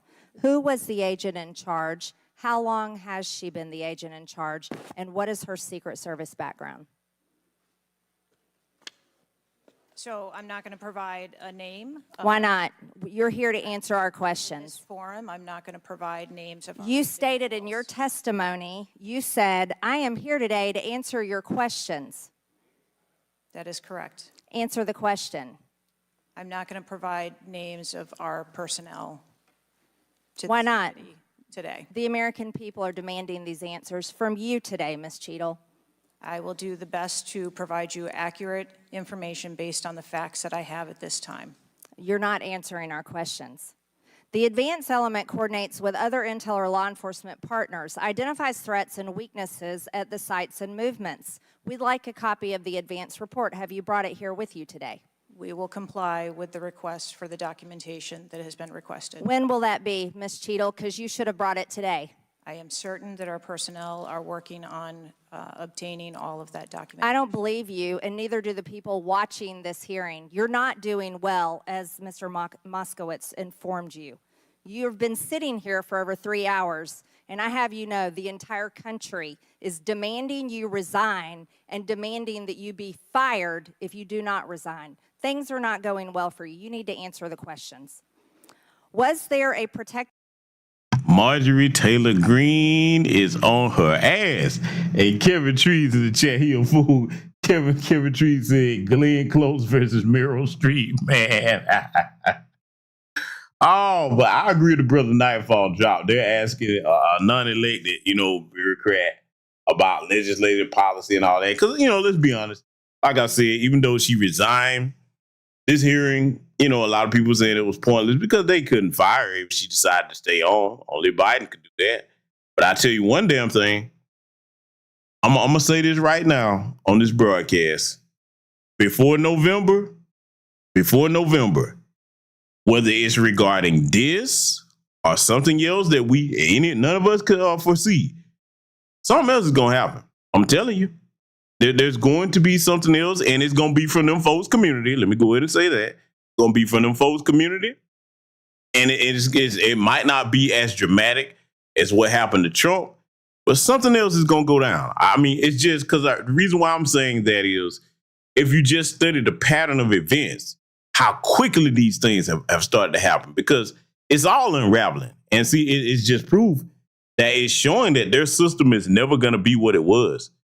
See, ladies and gentlemen, those of us in Foundational Black American Freedmen Society and non-FBA society that's on code and out with them folks, they don't get it that when that pandemic happened, it's not going to go back to the way it was for them. It's just not. This is it. Their system is winding down, and here's the ironic thing about it. While they're focusing all their energy and attention on black folks, what's going to be the death blow to their system is going to come from within, because the system of white supremacy is a cancer, okay? Now, that doesn't mean we don't do everything we can help it on along into its grave, its figurative grave, so to speak. Go ahead and help it on along, but they're going to do the most damage to their own system from within. Why do I say that? Because they're always hesitant to actually punish their own people. Look at this opioid crisis they're dealing with. They ain't giving them the same treatment that they gave our generation. Okay, when it was the crack epidemic was going on, they put drugs in our neighborhood, mass incarcerated us. Old Jim Crow Joe, the ones that they call Uncle Joe. Yeah, Oh no, they need medical treatment when it's them. And then, like I said, their white male mass shooter problem, they'll talk about everything except for that. And so, like I said, their own blatant, willful ignorance is going to be paramount to their undoing. Let it continue. intelligence team and what technical resources were utilized for that event, specifically drone or helicopter assets?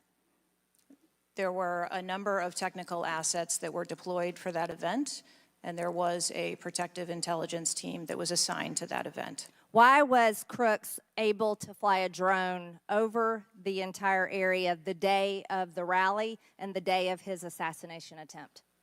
To my knowledge, he did not fly the drone over the entire area. How did he fly a drone over the area, period? Any part of the area? Again, I would have to go back and check the timeline of when that took place and when the event. Why didn't you bring the timeline with you today to answer our questions? I don't have all of the answers on the timelines based on the criminal investigation. Were you not prepared today to answer our questions? I am prepared to answer the questions based on the information and wanted to be able to provide. Do you have a timeline do you have a timeline at all from any of the day? I have a timeline that does not have specifics. That's shocking. That is absolutely unacceptable. That means you're a failure at your job. Talk about consider and I've been to a lot of rallies. Backpacks and bags, bicycles, firearms, any type of weapon or any other item determined to be a potential safety hazard, like a rangefinder would be one. At 5:10, Crooks is first observed by one of the snipers, AGR Sniper 1, at the building. 5:10, President Trump was shot in the face at 6:11 p.m. 5:28, AGR Sniper 1 takes a picture of a bicycle and 2 bags. Those belong to Crooks. 5:32, AGR Sniper 1 spots Crooks looking at his phone and using a rangefinder. 5:55, Butler ESU Command confirms receipt of photos and states they have been relayed on. 6:05 p.m., AGR Sniper 1 later communicates that Crooks is seen moving northeast in direction of Sheets and that Crooks has a backpack. 2 minutes before the shooting. Now I got to interject right here. Now, family, we all know the answer to it, but can you imagine if a black person was just walking around with a backpack or any of this stuff that he had? We wouldn't even got close to that building. They were like, "What you doing over here, boy?" You know what I'm saying? That would have been immediately on us. And yeah, I'm going here, white America, in case you listen. I'm going here because, see, your biggest threats are from within, but you never treat your own threats like you do black people. And we don't even be plotting none of this foolishness that your own people do. We not running around here. You saw how many of us was at that January 6th insurrection. We're going to call it what it was. It was only one dumb Negro up there, and you see he got the most time out of all of them. That's not us doing that. That's mostly your people and some of these dumb tellers running around here going along with that stuff. It's not us. But yet you invest all your time in trying to oppress and harass us when it's your own people. As you can see, we're not the ones that's trying to take you out. Let's let it continue.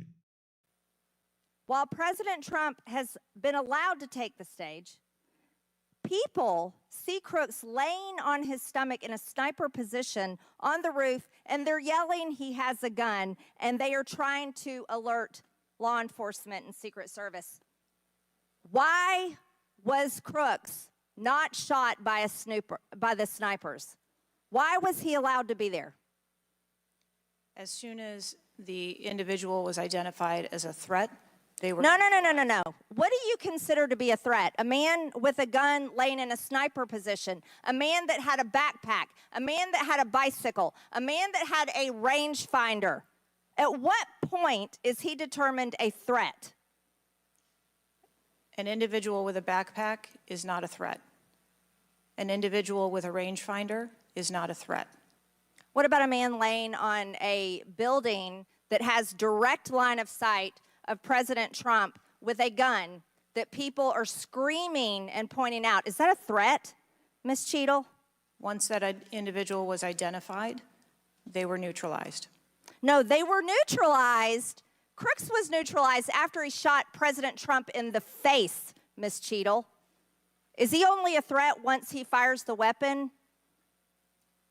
As soon as the counter sniper identified that individual, they were able to neutralize them. How were people in the crowd? Okay, then let's just take it this way. People under your command did not consider him to be a threat, yet people in the crowd knew he had a gun and considered him to be a threat. That means that you are a complete failure as the director of the Secret Service, that people under your command don't perceive a man laying on a roof with direct line to the president with a gun. They don't perceive that to be a threat, yet the people in the crowd do. How is that possible? That's the last question, but please answer the question, Ms. Director. I'm not certain at this time how the information from the people in the crowd was relayed to any law enforcement personnel. No, you knew, that everyone knew. The people there knew that there was a danger. They knew there was a threat to President Trump, and it was allowed to happen. Was there a stand-down order, Ms. Cheatle? No. Was there a conspiracy to kill President Trump? Absolutely not. Then how did this happen? And why are you still sitting here not turning in your letter of resignation? Last question, but please answer, and then I'll recognize Ms. Presley. Please answer that question. That is what we are investigating to determine. We're waiting for your letter. We are waiting for your letter of resignation, and you really need to consider doing that before you leave today. Chair now recognizes Ms. Presley from Massachusetts. Thank you. No one, absolutely no one should fear for their life at a political rally, in a classroom, in a faith house, or in their home. We must do something about political violence in all its forms and gun violence in all of its forms. Now, Director Cheatle, you have noted that numerous investigations are ongoing related to the Secret Service response and that we can expect a report in the next 60 days. With the election nearly 100 days away, that is an unacceptable timeline, and it makes people less safe. It also allows my colleagues across the aisle, Republicans, additional time to spread dangerous misinformation, which also puts people in harm's way. Some Republicans have exploited this moment to continue to attack progress towards racial justice and gender equity in America. Disappointing, but not surprising. I hesitate to repeat their racist and sexist tropes, but in summary, Republicans have wrongfully and shamefully stated that hiring women and people of color hindered the response to the shooting. Now, this is part and parcel of Republican strategy to constantly attack necessary diversity, equity, and inclusion efforts, to undermine the contributions that women, people of color, the disability community, and others make to this country each and every day. And it is disgraceful. In the wake of gun violence and now, this sister that's speaking right here, you know what the sad thing about what she's saying is that she don't realize that she's in a room full of white people on either side of the aisle that don't give a damn about what she's talking about. In regard to what she's addressing, they don't care about none of that. See, this is where the old phrase and the old saying comes into play. You better learn how to read the room. Because she thinks she cooking and she probably think that she got her colleagues on her side. What she don't realize, her colleagues agree with the Republicans on that. Because I've heard them comments coming from both sides of the political aisle that she's addressing there. Both sides. Don't ever be that kind of black person, man, who you can't read the room and don't realize that basically this is a family affair with them. It's white on white crime, okay? We don't have nothing to do with that. And when we start jumping in the middle of their stuff, well, you start to look like this because she think that she's saying something and she's locked still with everybody. You think you got colleagues? No, you don't. You ain't got colleagues because you weren't born with the right uniform. You got the wrong uniform on when you came into the world, and you can't take it off. Let's let it continue. tragic loss of life, Republicans are ignoring solutions like gun safety reform and instead trotting out sexist tropes. Can't say I'm surprised. I ask unanimous consent to enter into the record reporting from CNN titled "Right-Wing Media Figures Blame Women in Secret Service and DEI for Security Failure in Trump Shooting." Without objection to order. This article quotes members of Congress and others that plainly accuse DEI and the hiring of women as a liability for the Secret Service. Women have been an integral part of the agency since 1971, and are held to the same standards as their male counterparts. To use them as a scapegoat during a time of crisis is shameful and it is dangerously divisive. In fact, based on recent publicly available demographic data of the agency, the largest demographic groups among special agents are white and male. But to right-wing extremists, the truth doesn't matter. The lies they tell to advance their anti-diversity agenda, which is a key theme throughout Project 2025, will only make the American public less safe and more divided. There it is, y'all. Y'all heard it. Project 2025 is going to get you the boogeyman. Project 2025. You just had to throw that in there. And every day, Director Cheatle, that you fail to give us answers, they are given more oxygen to make their baseless claims that women and people of color are responsible for tragic events. And that is dangerous too. Thank you. And I yield my remaining time to Ranking Member Raskin. Thank you to the distinguished gentlelady from Massachusetts, and thank you for those trenchant insights. I wanted to make the point that you were making and several of other members were making to bring it into sharp relief here.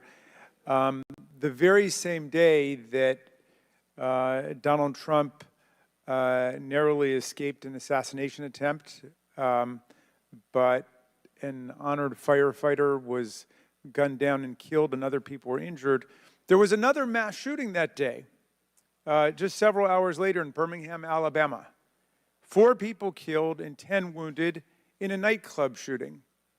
And you might think, oh, that's some kind of freakish coincidence. Not at all. We have more than one mass shooting a day in America.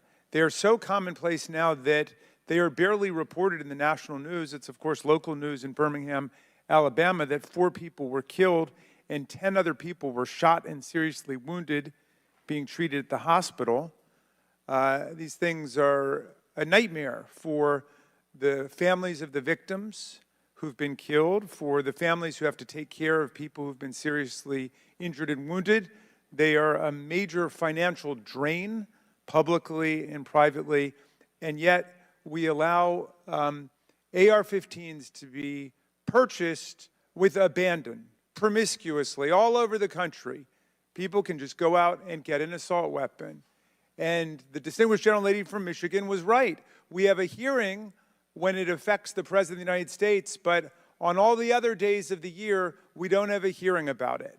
And I think it is because of an honest disagreement we have about the Second Amendment. There are some people who think the Second Amendment means you've got the right to arm yourself with whatever weaponry you need to overthrow the government of the United States, and we reject that as a false interpretation of the Second Amendment and a false interpretation of the Constitution. We can ban assault weapons. We did it back in 1994. It dramatically reduced these mass shootings, and when that ban was lifted, the mass shootings went up through the roof again, and we've shown it. And so just like we're demanding real... Now that part that he said right there, family, those of you that's over here in my chat room, I want you to do your homework on that and you see whether he told the complete truth about that or not. Because again, they're leaving out the fact that if any of their white male mass shooters, we're going to keep saying that, want to go and commit a crime, then they not going, they were like, okay, you ban them from the stores, but I can still make one. I can still go steal one from somewhere. You see what I'm saying? They keep trying to focus. Look, I got to say it one more time. Yes, writing something on a piece of paper has value if the people decide to abide by it. You think about it. Right now, you know what they really fear? Because see, this is one reason, this is a side note, aside to what we're talking about, but I want y'all to bear with me because it's going to make perfect sense. The only reason that any of these laws on paper have any validity is because people actually decide to abide by them, to try to have some type of civilized society. Now, you imagine a society where everybody just got up one day and said, the hell with what's on paper. It's purge time. It is what it is. This is why they invest so much money into producing entertainment of all forms. And if you doubt what I'm saying, Why do you think that during the pandemic, and I keep pointing this out, they were in a rush to get people back in football stadiums, back out to the concerts, to the movie theaters, because they know that this is just hanging on a string. That entertainment is a big part of how they keep the masses distracted. And this is why when everything was shut down, people started to look at the real issues in this country, which are caused by them, particularly our community. See, that's why they was arrested to do that. Man, look, y'all better understand what the Hegelian dialectic is. In case you don't know what that is, you're a young black person. That's when somebody creates a problem, and then they come out in front of you offering a solution to the problem that they created, okay? Create a problem, watch you panic and fear and be like, hey, that problem we got over here, we got the answer to it. You see what I'm saying? And both political parties do this. So to continue. Answers and real action from the Secret Service. Let us demand real action and real answers from ourselves about the nightmare of mass gun violence, which puts America into a category all its own when you compare us to the countries in the European Union or Canada or other similarly situated countries. There's nothing like what we're going through. So we've got to act on the Secret Service to protect ourselves against political violence, and we've got to act as a Congress to protect ourselves against AR-15 violence in America. Chair recognizes Ms. McClain from Michigan. Thank you, Mr. Chairman. And first of all, I want to thank the Secret Service agents, those who work tirelessly to protect our president, and specifically those agents who did not hesitate to jump in front of President Trump. And my heart goes out to the family of the Comptoir family and the people at the rally who are still recovering. On the other hand, the Secret Service has a leadership problem, and it falls on you. And although I appreciate your hollow words that the buck stops here, I was actually hoping for some answers. Director Cheatle, you must answer to the American people if you want to stay in charge. It's really, really simple. You want to keep your job, right? Absolutely. Okay. The best way to keep your job is to answer the questions, not play this shell game, not sing the Slim Shady song, wasn't me. I mean, come on. How long did you prepare for this hearing? I've been preparing for this hearing over the weekend and into last week. Okay, 5 days, 6 days? As soon as I was notified. And how long was that? About this hearing. Okay, 4 days? I began preparing. 4 days, 3 days? I'm not sure the date that I got the letter asking me to be here. What are you sure of? Are you sure the color of your hair? Are you sure the color of your suit? I'm just, like, tell the American people, what are you sure of? You don't even know when you started preparing for the hearing? I mean, the biggest hearing of your life, and you have no clue? You can't remember when you started preparing for this hearing? Can you understand why those words seem hollow to the American people who are supposed to entrust their faith in you? I assure you, the moment I received notification. But you can't remember. You got a little Alzheimer's, dementia going? I mean, what, you can't remember. Oh, boy, she finna tear her ass up. See, it's a beautiful thing when Karens go at each other. Oh, boy, it's a sight to behold. Yes, it is indeed. I sit back and get my popcorn and observe it. And see, look how petty she's being with it.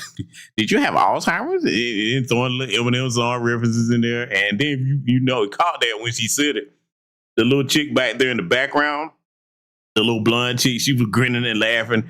Oh, man, boy, they look, you ain't seen nothing yet because she finna go in. And see, family, let me tell you something. All the people that's talking about how much money Commandment is raising, oh, she's got a chance to do this, chance to do that. You better understand that all them white women in that room, they gonna vote for Donald Trump. Watch what I tell you. I'm telling you, man. See, I'm gonna say it yet again for the slow bootlicks that might come across this broadcast. White women do not put their gender before their race. They don't. I'm going to throw something else out here that probably few people have said. This is something to consider because everybody has their viewpoints on this. I'm just going to tell you where I stand on it just from my life experience and just watching how things have played out over the years in this country. Reason why the greater majority of them women gonna vote for Trump, especially if they're on Capitol Hill, don't you know they gonna want some favors from him? Huh?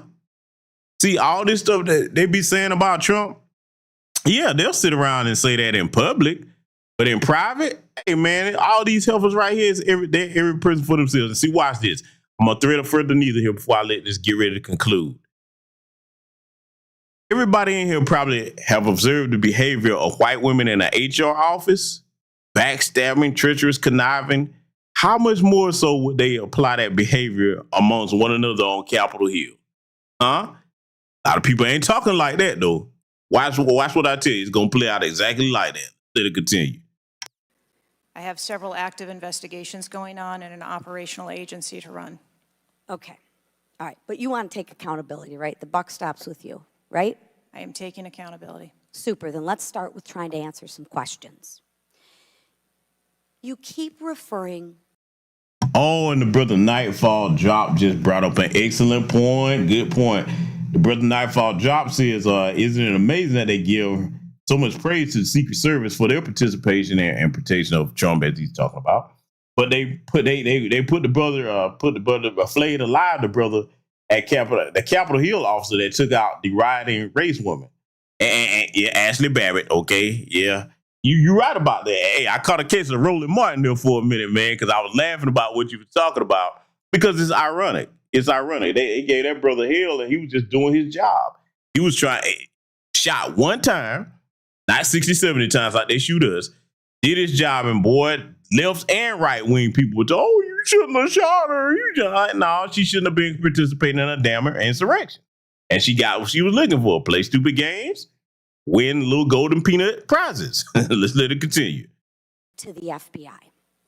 When asked how many shell casings were on the roof, you referred to the FBI. When asked if there were explosives in the car, you referred to the FBI. When asked if Crooks was acting alone, you referred to the FBI. See a common theme here? I can go on and on. My question is, who at the FBI should I speak with?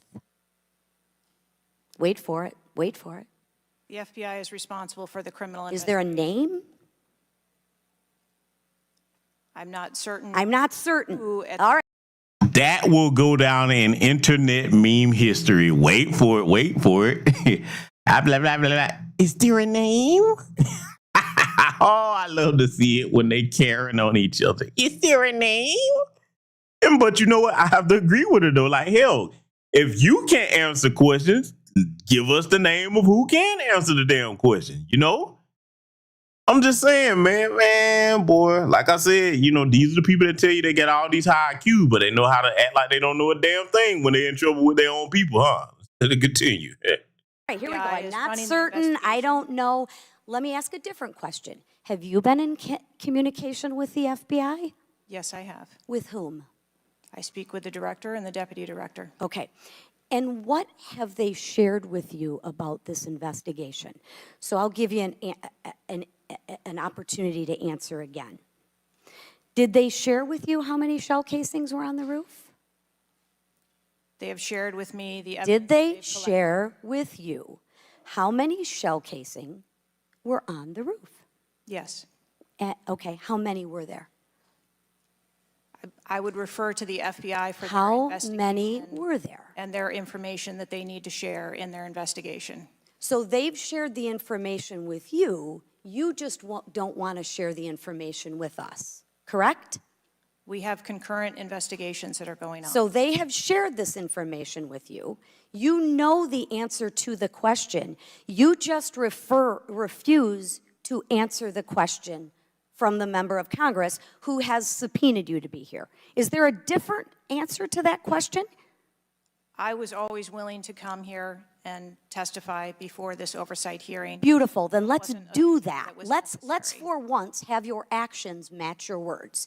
So you've been in communication with the FBI. You know the answers and you refuse to tell us the answers. So I will ask you again. You know how many shell casings were on that roof. What is the answer to that question? I think it's pertinent. What is the answer to that question? I think it's pertinent to talk to you about the information that the Secret Service has and that the Secret Service knows related I'm to the asking events you on an that day. answer to the question. If you're supposed to be in charge, if the buck stops with you, how come you can't share the answers? What are you covering up? What are you hiding, my friend? I'm not covering anything up. Then why can't you answer a simple question? I would leave it to the criminal investigation to answer questions related to that. When you talk to the FBI and you ask them how many explosives, well, let me ask you, did you ask them how many explosives were on the roof? Did they answer that question? Or in the car, excuse me. Did they answer that question for you? Yes. Yes. So you know the answer to that question that my colleagues have asked you. But again, you refuse to give us the answers. You're playing this wasn't me. Well, I submit to you, if you can't, and it's not a can't, it's a won't. It's not a can't. It's not a I don't know. It's a I choose not to answer the question. Well, let me tell you, Ms. Cheatle, if you're going to lead, you need to lead. If you want to be in charge, then answer the question or step aside and have someone with the courage and the guts to answer to the American people the questions that they deserve answers to. And with that, I yield back. Chair now recognizes Ms. Boebert from Colorado. Thank you, Mr. Chairman. I'm going to continue down that vein. You have been here sitting today, Director Cheatle, definitively able to dismiss erroneous information and speculation. However, you are refusing to answer questions that we now know that you have the information for. You are saying that you are wanting to answer questions that the Secret Service has information to. Well, ma'am, you are the Secret Service. You are the director. You have said that you are the best for the job. So, I'm going to ask you some questions now knowing that you do have answers from the FBI, whom you have been passing the buck to this entire day. And I'll start with something that, maybe the FBI doesn't know because it has to do with you personally. You said you spoke with President Trump after the assassination attempt. And I want to know, did you apologize to him directly for nearly having President Trump killed? Yes, I did.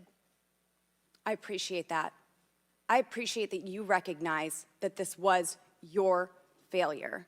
Now, since the assassination attempt, you are under oath, reminding you, have you communicated with anyone at the White House on an encrypted messaging app like Signal? Yes or no? No, I have not. Are you willing to surrender your personal phone for analysis? If I am required to do so. Okay. I will look into making that request because I would like to see your personal phone to see if you're communicating over encrypted messaging apps. Have you ever turned down enhanced security requests from Donald Trump's detail, his special agent in charge, Sean Curran? Have you ever turned that down? No, I have not. Have there been, has your team, has the Secret Service? Maybe not you personally.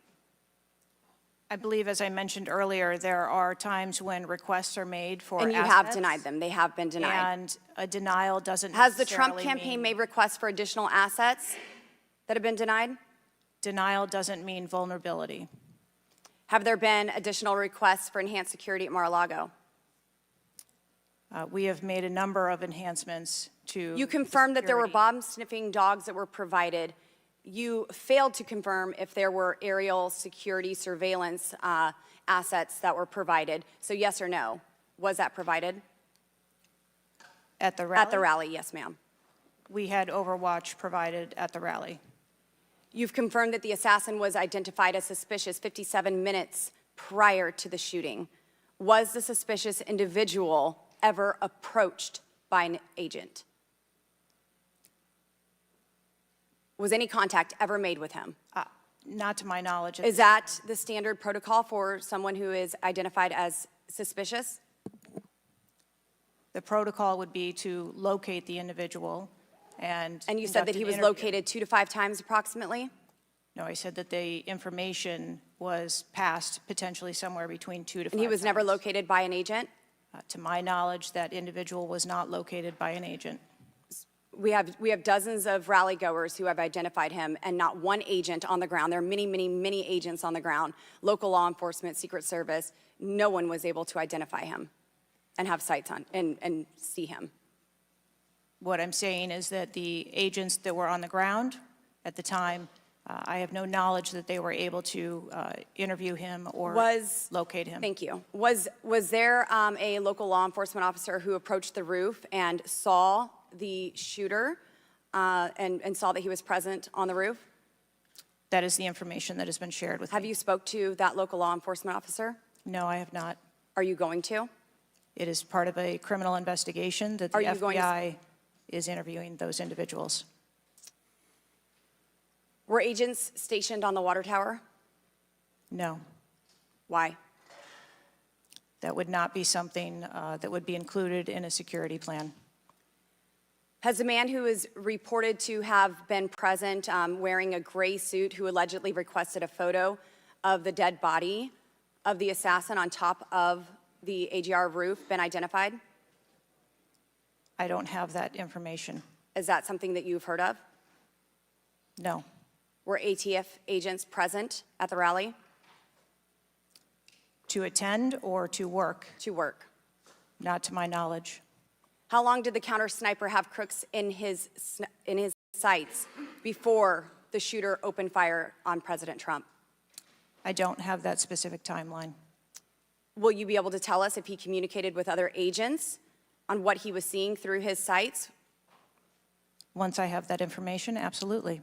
Because we need to know why he waited for multiple rounds to be fired at President Trump before the threat was neutralized. We need to know if he was given an order to hold fire. Now, it's you've excused the roof of being unmanned because of the slope of the roof. Do you continue to assert the slope of the roof as a credible reason for leaving this position undefended? First, I'll go back and correct that there was no order to hold fire. Our agents and officers have the ability to neutralize a threat at the time that they see it. I'm sorry, you don't know the communication that was taking place or how long he had him in his sights because you haven't spoke to him, but you do know that there was no order to hold fire. I can tell you the way that our personnel are trained. They are trained on the use of force scale, that when they see a threat, they are authorized to neutralize that threat. They don't have to ask for permission. You excuse the roof being unmanned because of the slope. Do you stand by that assertion? The roof was not covered with an individual on it because there was overwatch provided. Apparently not. No, there was no overwatch provided. This is very evident. President Trump was shot. A man died. There was no oversight provided. I find this rather maddening, especially now knowing that you do have answers from the FBI, who you have been passing the buck to this entire hearing, not answering a congressional hearing, members of Congress, while you are under oath and under a subpoena. I find it maddening that the director, that our country has come centimeters away from oblivion under your watch. You have answers. You are refusing to give those to us, directing us to the FBI, and this entire thing is a waste of time. You are responsible for the loss of a life and the shooting that took place on President Trump. You do need to resign. This is bipartisan. You need to be fired. You do not need to hold this position. You are not the best for this job. I am over my time, but I cannot tolerate your watch any longer, and I'm going to continue to call daily for you to be removed from your position, ma'am. Chair recognizes. And there you have it, family. Now you see the cooking, and that was just a portion of it that they gave her during that hearing. And see, look, I'm gonna tell you, like she was saying there, it is a waste of time, or it was a waste of time in that particular incident because they don't have the power to fire her, only the president does. But all the stuff that they're asking, I'm gonna tell you what, if they really want to know the answer to all of that, they better go and talk to the Senate Intelligence Committee. That's what they better do, because I guarantee you they're going to have all of their answers when it comes to everything that the FBI is doing regarding this. In this particular incident, they would definitely be reporting directly to the Senate Intelligence Committee with everything that they got going on. So all the answers that they act like they want to get from her, they need to go. They know where to go. But see, again, I want to point this out for those that are watching. They did this to make an example out of her and send a message to white supremacist society. And now she's the poster child for failure on any type of high-level job, okay? So she knew she was talking about she wasn't going to resign. I guess she didn't understand what they was going to do when she came into that hearing. Oh, yeah, and she's going to be a pariah. But, hey, look, she said she got 26 plus years on the job. She's going to be all right. And whether she is or not, it's not our concern. My purpose was to show you so that you can see, and just like my brother Dan Miller TV pointed out in the chat room, that when the little pink thin earth-wearing lips is moving, they lying. That's just how far they'll go to lie to their own people. So you just think about when they're coming to us on either side of the political aisle talking to us, they don't have any type of compunctions about lying to us. It's our job to make sure that when they're talking to us, they understand they're not talking to children, and we're going to hold them to task the same way that their people hold them to task when they're talking to them, like you saw in this hearing. So I hope everybody got something from the broadcast tonight. And again, for those that joined us late, I'm going to give Command Me the Blues. Be looking out for that broadcast very soon. I'm going to give her this work, man, because I'm not saying other people are not doing it. They definitely are, but it's some things that I'm going to have to point out about her and just remind some people about who we're dealing with, okay? The prosecutor that run around laughing at every damn thing like some kind of rabid hyena. Oh, just wait, boy. The K-Hive is going to be mad. So I'm just go ahead and letting y'all know that broadcast is coming. So with that said, family, I want you to take care of yourselves out here. Remember, we are a great and mighty people. And when it comes to them asking us for anything, if they're not talking specific policy for us, no matter which party it is, then hey, it's Couch Chillington. That's it. Salute Black first, and I will see you all in future contact.